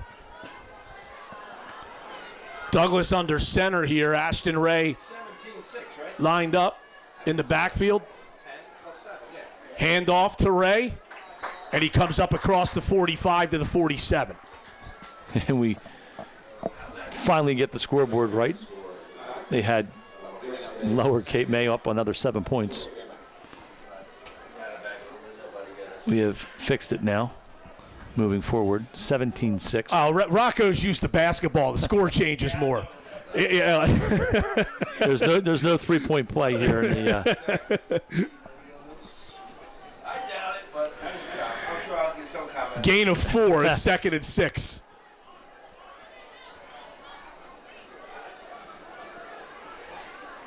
They snap it to Fernandez again, turning the corner on the right. Stays on his feet somehow. He fumbled. Fumbles the football. Out of bounds. He either recovered it himself or it went out of bounds. He ends up picking up about 4. Great run.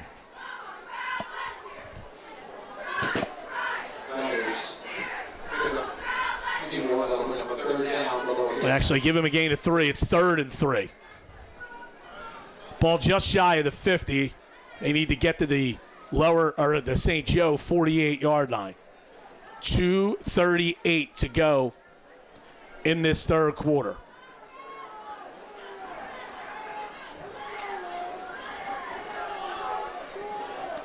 Douglas in the shotgun. Keep it himself. And he's not going to get anywhere. No gain. And I think the smart thing for Lower here would be to punt it. They have it right shy of midfield.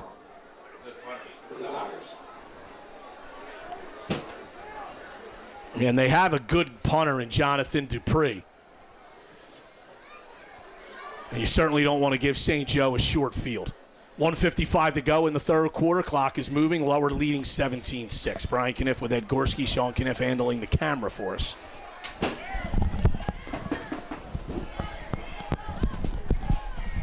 Lower back to punt here. Dupree. Good kick. A high kick, angled toward the sideline on the far side. Takes a lower bounce. Will go out of bounds around the 20. That's actually not bad. You didn't give up a return. It's a punt of about 31 yards with no return. 128 here. Cape May hanging on, 17-6 so far. Really no offensive prowess from the St. Joe Wildcats in the second half so far. I would say they're a little flat, not being able to mount much. Well, you remember, Ed, you know, and Lower has a lot of kids going both ways, but you mentioned it at the top. St. Joe only dressing 29 players tonight, and it's a warm night. So you just wonder, if they're starting to wear down just a little bit. Lower leading 17-6. Huge possession here for St. Joe.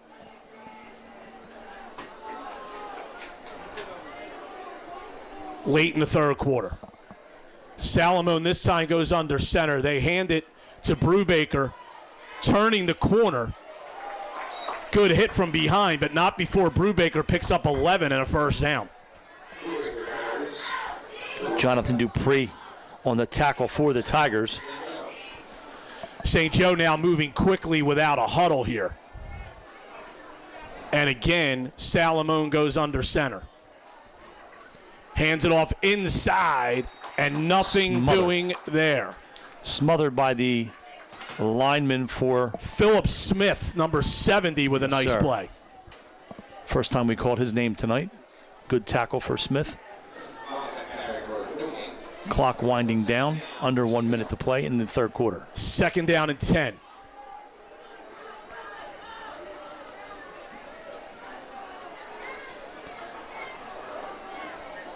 Again, St. Joe not in any hurry.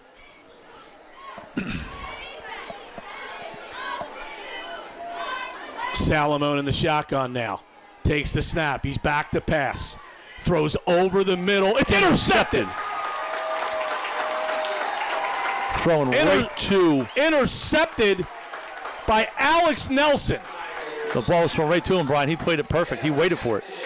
Almost looked like Salamone threw it to him. And another great defensive stop by the Caper Tigers. Well, where Nelson really made a great play on that, Ed, is that he actually stepped to the football. He did. A little bit and kind of shielded off the St. Joe receiver. And now Lower has it 1st and 10 at the St. Joe 39 with 19 seconds to go in the third quarter. Lower defense stepping up and playing terrific again. Last time we saw them, they pitched a 42-0 shutout against Middle Township. Douglas back to pass, throws, caught. It's Cole Cedarland, and he's going to pick up about 7. It's the second time we've called Cedarland's name tonight. Great catch and turn. And that will probably bring us to the fourth quarter. Yes, he was tackled inbounds. They call it a gain of 6. So that is the final play of the third quarter, and Lower leads it 17-6 as we go to the fourth. Hall's Carpet Care can handle all of your carpet and upholstery cleaning needs, air duct and dryer vent care, and home watch services. hallscarpetcare.com. The original hotspot is one of the most iconic restaurants on the Wildwood's Boardwalk, located at Oak Avenue. The original hotspot is open weekends for the next few weeks. Be sure to check out Ribeye Steaks at one of the many special events and festivals here at the Shore. Tomahawk Steaks, Ribeye Cheesesteaks, fresh rolls, and more. Ribeyes is a proud supporter of CapeAtlanticLive.com. Wildwood Recreation is a proud supporter of local high school sports. 609-522-5837 for info on all of their events and programs. The Anglesea Pub in North Wildwood is a dedicated supporter of local high school sports. Check out the pub for their delicious food, terrific selection of draft beers, live music, and more. Troiano and Sons in Wildwood handles all of your concrete and masonry needs. Give them a call, 609-522-3355 for a free estimate. One-Off Marketing handles screen printing, embroidery, garment design, promotional products, and much more. OneOffPrinting.com. And we go to the fourth. Lower leads at 17-6. In the St. Joe half of the field. Fernandez keeps. He's going. And he is still on his feet. And John Fernandez will run it in. Oh, we're going to come back. There's a flag down at the line of scrimmage. And this will come back. Negates a 32-yard touchdown run by John Fernandez. And this will come back for holding. Unfortunate, but you had to wonder why he got so wide out there. Yes. And that's the reason why. Good eyes on the hold by the officials to pick up the hold and to unfortunately call it back for the Caper Tigers. All right, so now that'll bring up 1st and 20. After the penalty is assessed, it will make 2nd down. And Shouldn't be 2nd down. well, no, it's 2nd down. Remember the pass play before right. in the third quarter. Yep. So they lose 10 there, and it brings up 2nd down and 13.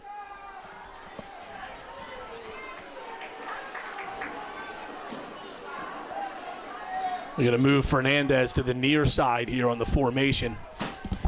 And St. Joe's all out of sorts, Brian. They have the wrong coverage right now. Douglas keeps it. Good run. Picks up about 7. Fernandez had the wrong defensive player on him and couldn't get Douglas's attention to change the play. Now we have a timeout called by the officials. Looks like a St. Joe player. I don't know if that was an equipment issue, but whoever that player was ran off, and now they restart the clock.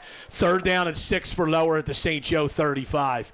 And with 11:25 to go, they are certainly in 4-down territory here, so they don't need to get all 6 of these yards on this play.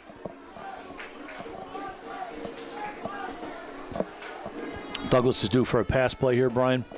We haven't seen him throw the ball in a couple series. 3rd and 6 on the 35-yard line of St. Joe. Douglas back to pass. Swings it out to Fernandez. Fernandez on the move at the 30. Takes a hit. Breaks a tackle. Still on his feet at the 20.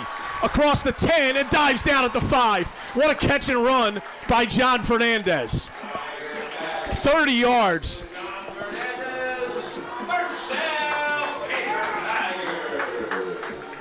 He broke 2 tackles, one at the 20, one at the 15. Couldn't break the last one, but it's a 30-yard gain. And Lower Cape May gets it down to the 5, and they can pretty much put the game away with a touchdown here. Number 3, Caleb Sears, made the shoestring tackle there at the 5-yard line to save a touchdown. Great effort by Fernandez on the screen pass and run. Almost on cue, Brian. Every time you get one right a game, usually. Douglas keeps it, cuts it up, and dives down to the 2. Gain of 3.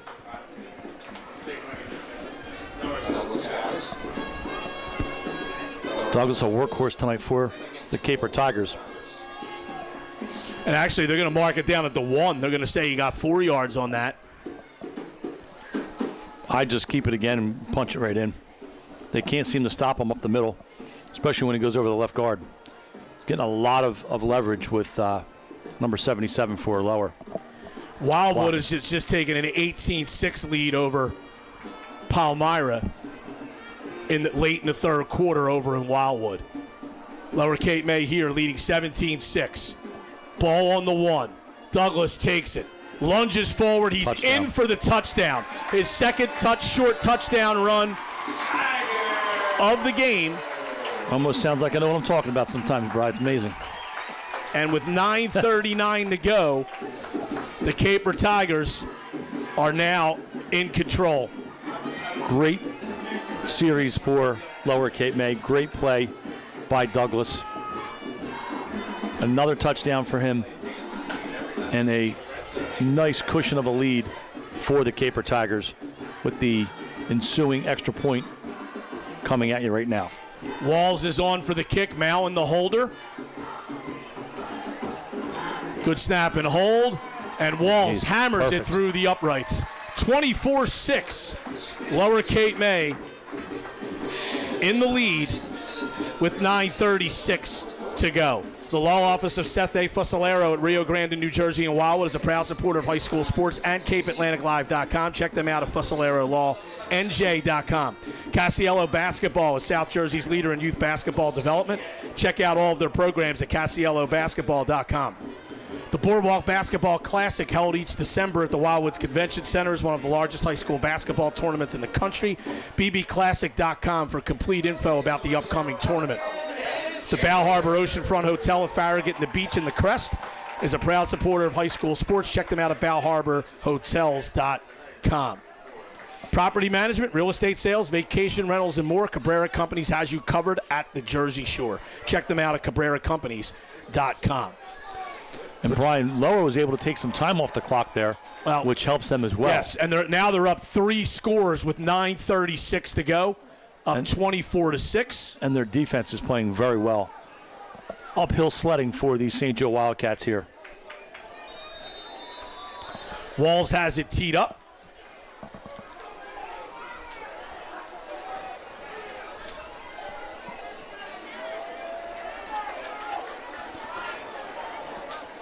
And the kick is high but short.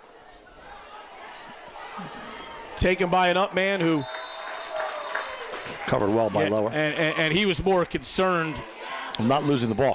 Yeah, it was Bobby Bulkus. Yeah, he kind of put both hands on it, stuck his head down, and St. Joe will have it at their own 34.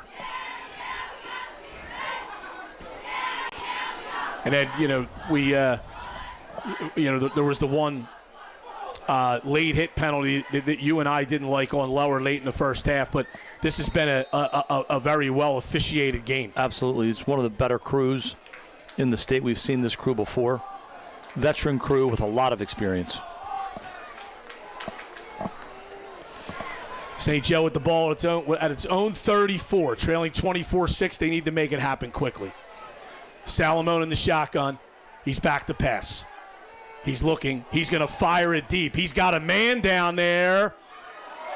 What a catch. Wow. What a catch by DeJesus all the way down at the 25-yard line.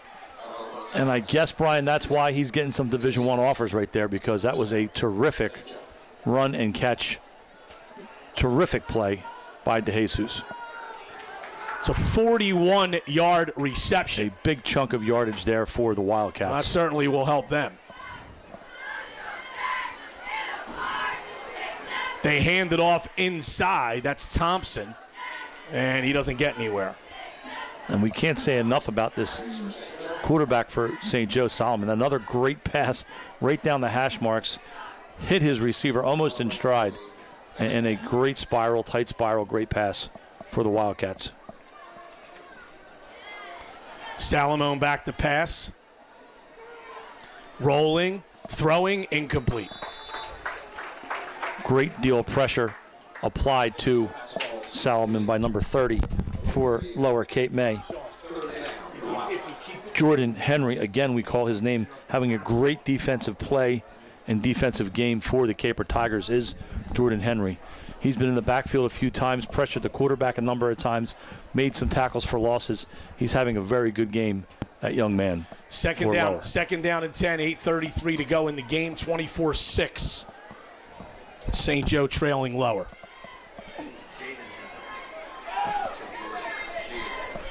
Jaden Henry, I'm sorry, I apologize. Jaden Henry, number 30 for Lower Cape May. Third down and 10. Salamone back. Throws. And we're going to have a penalty here on Lower Cape May.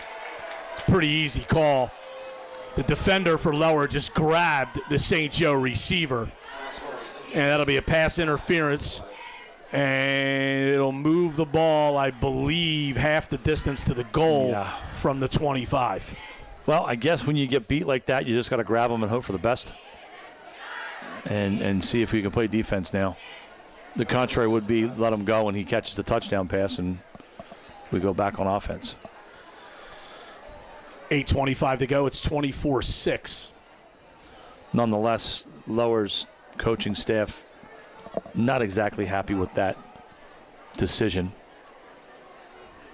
But we've seen them stop St. Joe here this deep in the part of the field of Lower Cape May. So this will move the ball down to the 13. They need to dig in here and try and get a stop, maybe force another turnover.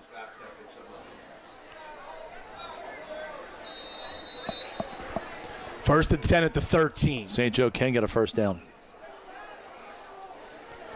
It's a handoff to Brubaker, turning the corner, and he's hit and taken out of bounds.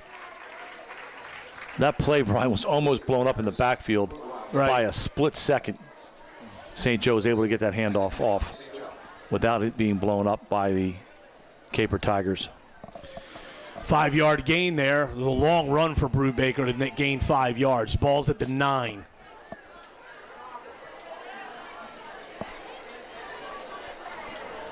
$7:50 to go. Clock is moving.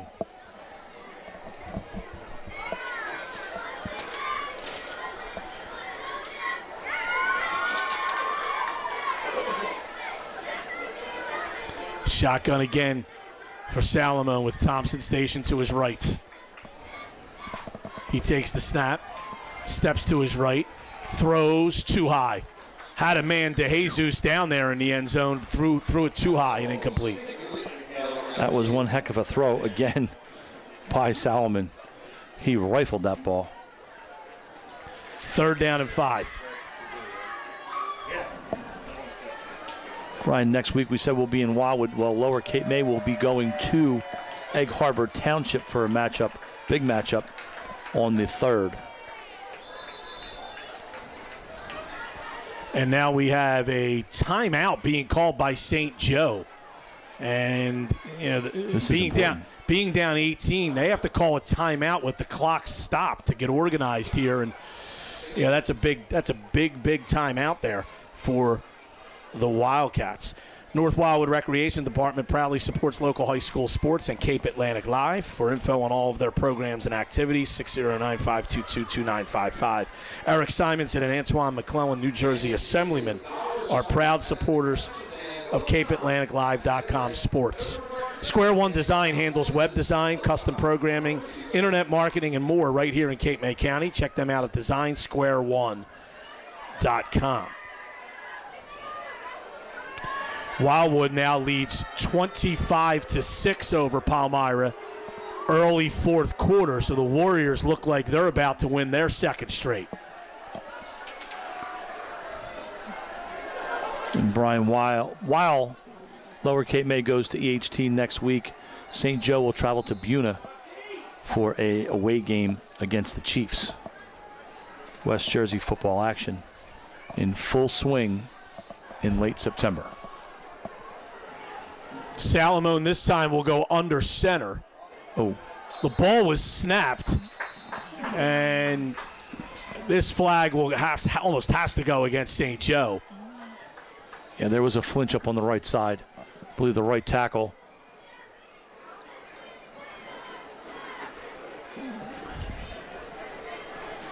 Oh, no, they're going to say Lower Cape May is offside. Wow. Didn't quite see it that way up here, bud. Well, I had my binoculars trained on the quarterback, so I didn't see the entire line. My guess is a Lower Cape May player jumped, and that's why the center did snap it. Probably, yeah. Smart by the center to snap it. I don't know if this will give them a 1st down or not. They have a mark in the chain over there. And creeping closer to the end zone. Yeah, I think they're going to say it's short, so it's 3rd down and 1. It's a big defensive stand here for the Tigers. 3rd down and 1 at the 5. Clock moving at 7:10 to go. Lower leading at 24-6.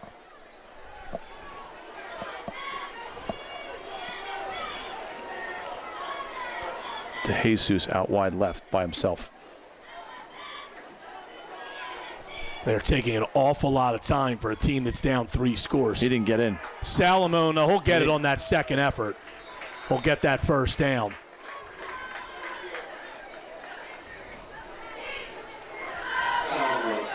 Looked like Lower had enough pushback there, but the 2nd effort did. Yeah, I think he kind of slid off that pile a little bit and lunged forward to the right. Once again, Brian, there is no urgency here by the Wildcats. Somebody better tell them they're down 18 points with 6 minutes to go, 6:30 to go, and the clock running. No doubt. Scoreboard's lit up and working. I don't know what they're looking at.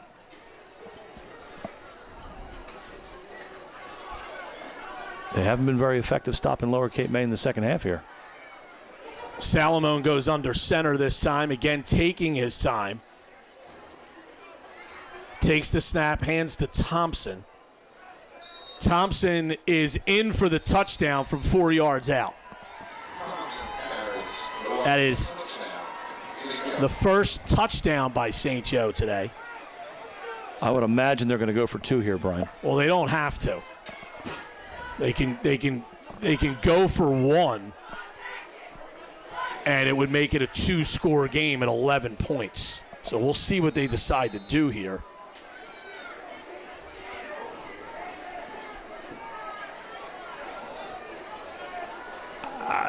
I don't know why you would go for 2 here, actually, Ed. It doesn't make a lot of sense because if you don't get it, and you're still behind.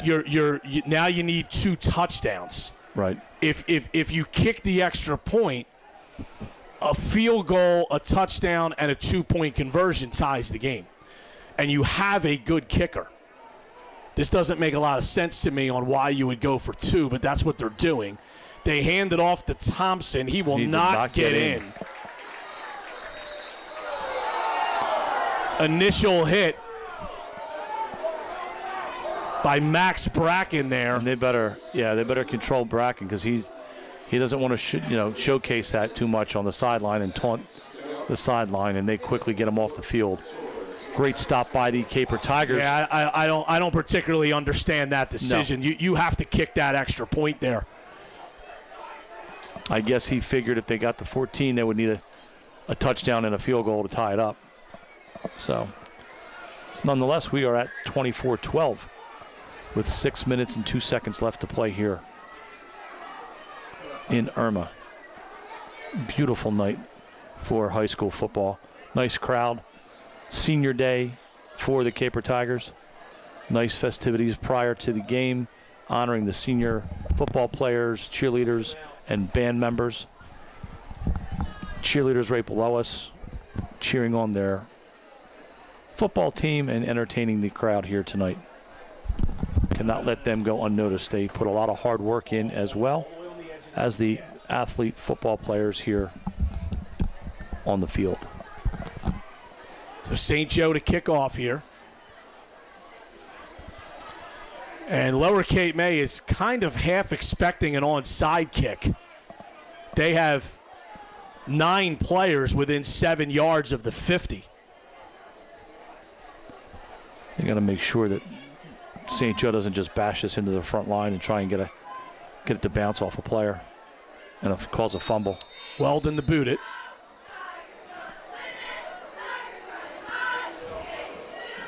Nope. Decides to kick it deep. This will bounce. Oh boy, it's a loose ball. It's picked up by Lower Cape May. Is that Mallon? Wow, a lot of extra activity. A lot of extra activity here. And it was returned by Jose Ramos. There's going to be flags coming here with this. They're going to offset. There was a ton of extracurricular activity. Ramos, that's a mistake there really by Ramos, picking up that ball and running, Ed. You're really better off just diving on it, and then we have all this stuff afterward. Yeah, it was I'm going to say they're going to offset because both players for Lower and for St. Joe were at fault with the extra, and then it was just pile on top of one another from everybody else. Luckily, no players left the bench because that would have been a problem.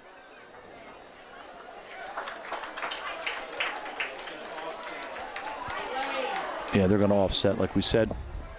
Offsetting penalties. My percentage tonight's pretty good, Bri. I might be batting 1,000. Tigers will take over first at 10. Well, wait till there's 3 minutes into the first basketball game you officiate this year. Lower will have it. Rocco agrees. Lower will have it. If I'm with you, I don't have to worry about it. You'll get them right. Yeah, I don't bring my whistle when I work with you. I don't need it. First and 10 for Lower at the 35. They lead 24-12, 5:55 to go in the game. They fake a handoff. Douglas still on his feet. And they're going to blow the whistle dead after a pickup or a loss of 2. And that clock's just going to churn, and turn. Lower's just going to grind it out, ground and pound like they do. There's no sense to put it in the air. To me, St. Joe needed to call a timeout there. I agree. Absolutely agree. You stop them you're stopping for a 2-yard loss. You're down 2 touchdowns. I mean, that just screams to take a timeout there, and they don't take it. Lower Cape May can take this clock inside 5 minutes before they snap it.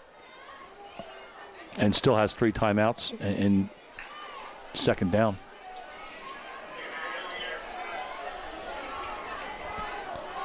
Lower, no hurry. Venture to say a first down here, Brian, would really put now a flag is thrown. Delay a game on Lower. Flag for delay. The Caper Tiger coaching staff is livid with this because what the Paul Baruffi, the assistant, is saying they got no signal from the official. They're supposed to count down from 5 with a visible count.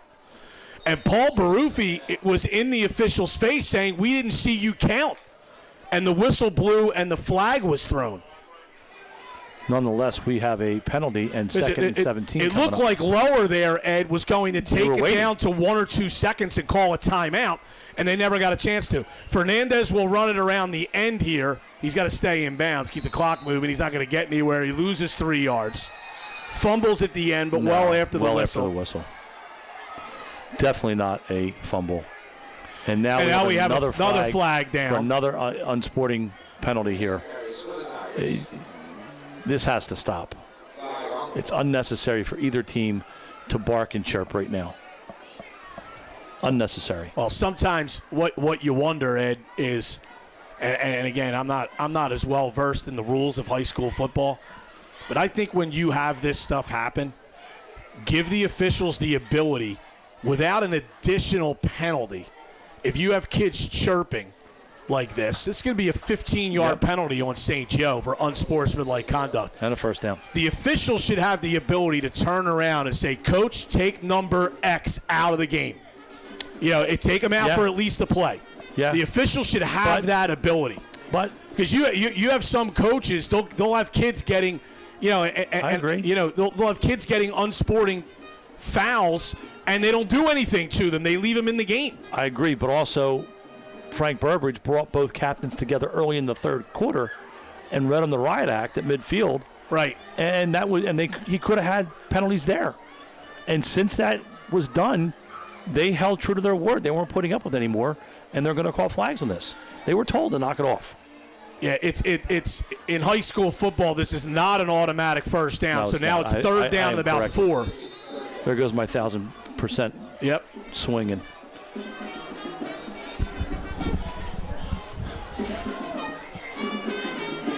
Douglas will run it. They're not going to get very far. Takes a big hit and loses a couple of yards. Right now, you just want to hang on to the ball and not turn it over. Get to fourth down and try and kick it as deep as you can and play defense and get out of here with a nice win. And again, I am shocked that St. Joe's not taking a timeout here. I don't understand it, Brian. I don't get it. I mean, it's 4th and 7, 4th and 6, 4th and 7, and Lower can just run this all the way, run the play clock all the way down to 1 or 2, and then call a timeout. Just no urgency. There was no urgency before the first half. There was no urgency coming out in the second half, and I don't get it. I just don't get it. Nonetheless, Lower Cape May's. Well, I don't get this either. Lower Cape May is going for it on 4th down, unless they're just trying to draw St. Joe offside. I don't think he'll snap it. Probably take a penalty. And now Lower's going to call timeout to avoid the penalty. Well, that was a smart play. They took a few extra seconds off the clock to run that down. 3:21 left here in the game. Lower Cape May 24, St. Joe 12. West Jersey Football League action being brought to you on CapeAtlanticLive.com. And if Lower holds on and wins here, they'll take over first place in the West Jersey Liberty, and this will be a big win for them in terms of power points. Huge for football. Huge PowerPoint win. And speaking of power points, we have legendary soccer coach Dave Smith here. The man knows about PowerPoints. He knows about PowerPoints from his wrestling days. He comes to many of the Lower Cape May games. And I had the honor to play against Coach Smith's great soccer teams in the late 80s here, playing for Wildwood. It was a uphill sledding when you came here to play against Lower Cape May soccer. Dupree standing back at his 25 to punt. Good snap, not much of a rush. It's a pretty good kick by Dupree. Nice and high, fielded at the 25 by Brubaker. And he is taken down almost immediately. Great coverage by Lower Cape May. And the first player down there, Ed, was Will Torres, and he just kind of hung on to Brubaker and spun him around until his teammates came. And you can see the lower coaching staff yelling, no extra stuff, no extra shenanigans here. They don't want anything going on. And they were right on top of things. 3:07 left to play here in the game. Cape May up 12, 24-12. St. Joe taking over. Ball on their own 26-yard line. 1st and 10. Salamone in the shotgun here. Back to throw. Looking deep. Now he's going to try to run. And he's going to get to the sideline and go out of bounds across the 35.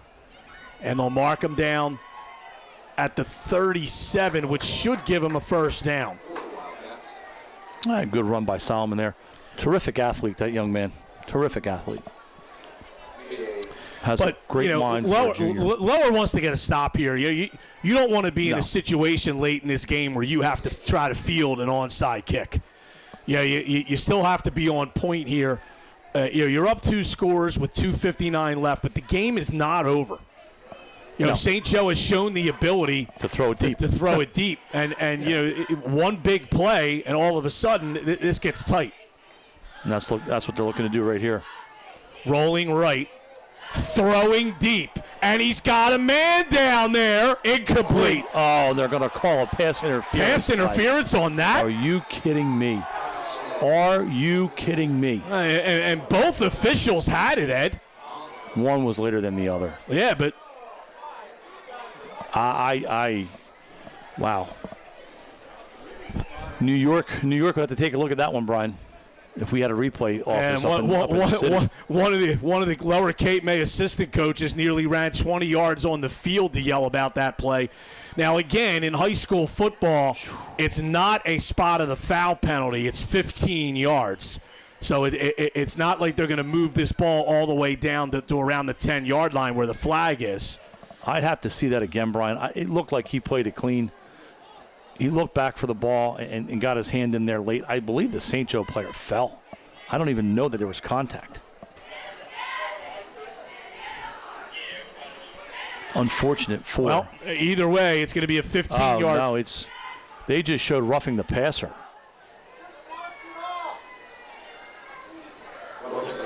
No, he didn't show it. He didn't show that. Yeah, well, either way, both of those fouls are PI or roughing the passer's 15 yards. So either way, it moves the ball on the other side of Lower Cape May's, the other side of the field into Lower Cape May territory. And again, Lower Cape May's got to be disciplined here because the game is not over. I mean, as methodical as St. Joe has been, they were down 3 scores earlier and not really showing any urgency. It's certainly not over if the Wildcats can score here. Hang on, folks. The next 2:49 seem to be pretty entertaining here. And now we have a whistle. And it looks like a St. Joe player is being directed off the field. I believe it's a mouthpiece or a chin strap issue. Equipment issue. So they stop the play and bring a sub on.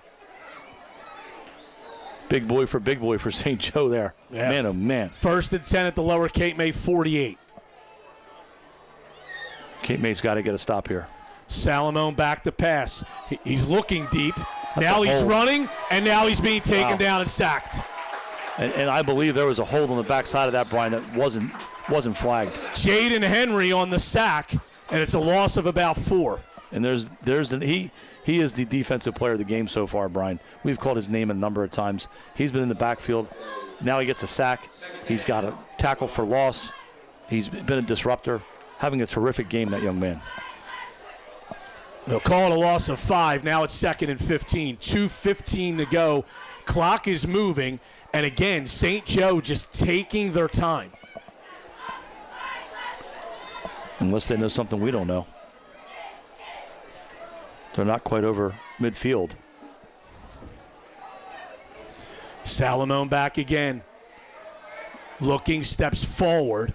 Pass is caught by DeJesus. And he is hit. Breaking tackles and then nearly broke it all the way, but then is taken down by his ankles. at the 35-yard line. He broke 4 tackles there, Brian. He almost made it out of that scrum. 18-yard gain. It's like one of those rugby scrums where the guy comes out of the pile with the ball and takes off running still. 1:35 to go. Clock moving now after they reset the chains. Salamone back to pass. Looking. He's going to fire it deep.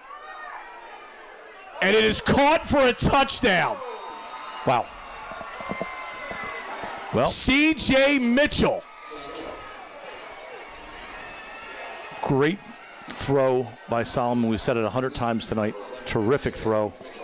He threw the ball from his 50-yard line to the end zone in the air. And Mitchell came down with it. The one thing that I don't understand from a Lower Cape May perspective, Ed, is why is there one-on-one coverage out there when you're holding a 2-score lead with under 2 minutes left? And you know they're going to throw. You just can't have one-on-one coverage down the field there. You have to play a zone. Your safety should be 25 yards back off the line of scrimmage. Weldon on for the extra point. His kick is good, and it's now 24-19 with 1:22 to go. Stay tuned, folks. This is not over yet. 1:22. Anything could happen. And Lower Cape May's going to have to field an onside kick here to win the game. That's what this comes down to. And again, I don't know. I don't know what the coverage was supposed to be.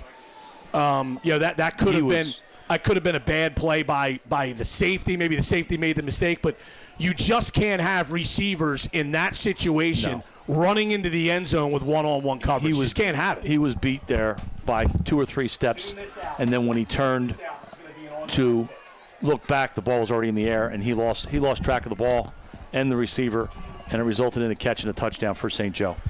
All right, so the Wildcats will line up for what will be an onside kick, no doubt. Brian, if you go back to the penalties, that's the 5th or 6th big-time throw, play, pass, catch that St. Joe's had today. Incredible, of more than 40 yards. All right, here's Weldon's kick. And this will not going to go 10 yards. Not go 10 yards. A Lower Cape May player picks it up and tries to run with it. Oh, boy. And it ends up working out for the Caper Tigers. But you don't want to do that. There was no one near him. It actually is a smart play just to dive on that, but to pick it up and run doesn't make a lot of sense. But it works out, and Lower will have it.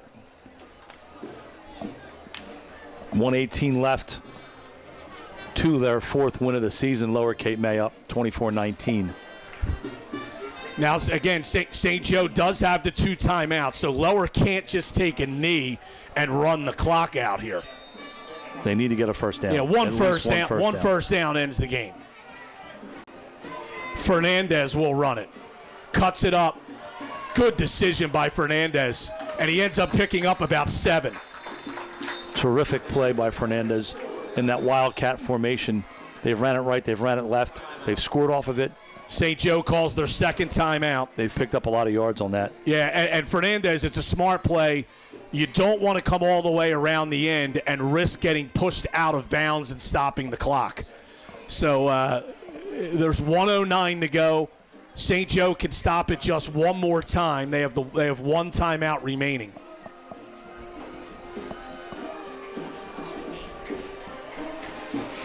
Again, we will be at Wildwood next Saturday, noon, for the Wildwood Warriors kickoff. Lower Cape May away at Absegami. I'm sorry, Egg Harbor Township. Right. And St. Joe away at Buna. Some key matchups here in the division inside the West Jersey Football League. 2nd and 3 for Lower. Liberty Division. With 1:09 to go. And as we said, 1 first down by the Caper Tigers will end this game.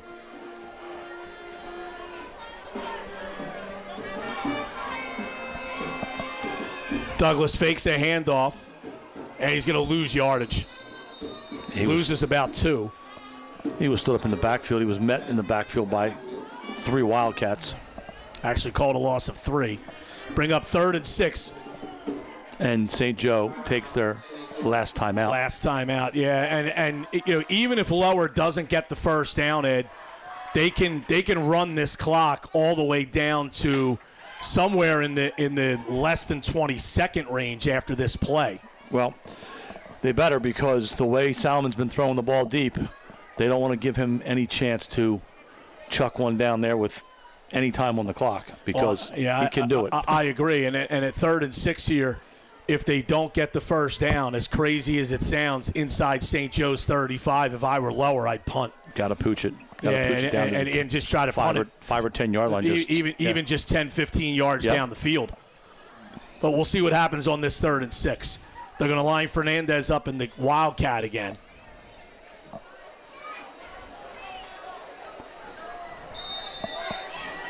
Third down and 6. They snap it to Fernandez. He'll run left. Cuts it up. Turns the corner. Down. He's got more. And he's going to score a touchdown and put the exclamation point on this victory by Lower Cape May. A 33-yard touchdown run by John Fernandez. What a call by Coach Damiana there on a 3rd and 6 from their own 33. I'm sorry, from the 33 of St. Joe. Job done for the Caper Tigers. 53 seconds left in the game. And they lead it 30-19 with Britton Walls coming on for the extra point. The icing on the cake for the Caper Tigers. And that's that same Wildcat formation again. They've ran that at least a half dozen times. That's the second time they got a touchdown out of that formation. Running to the left with Fernandez.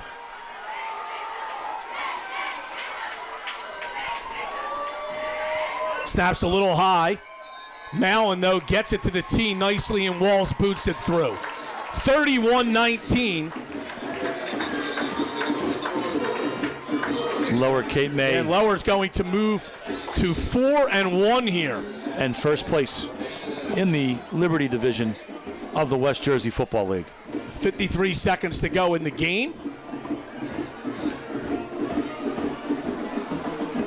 Yeah, you can see the assistant coaches for all the assistant coaches for Lower are celebrating. This was a massive win for this program. Huge.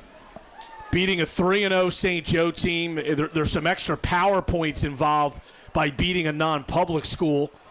This will vault. Lower Cape May was sitting 15th in the power point standings in Group 2 South. The top 16 make it. This may vault them into the top 10. Still a long way to go. But if Lower continues to play well, gets a couple more wins, they could be looking at a home game in the opening round. If they can get a win next week at Egg Harbor, that would be terrific. 31-19, Tigers on top with 53 seconds to go. But I'll tell you, Anthony Salamone, the plays he made at quarterback, kept his team in it. And some of his receivers were just incredible. DeJesus, Mitchell. Well, Coach said DeJesus, a sophomore, has got interest from the University of Tennessee as early as today. Already inquiring about him. You can see why on that touchdown catch. Walls to kick it off.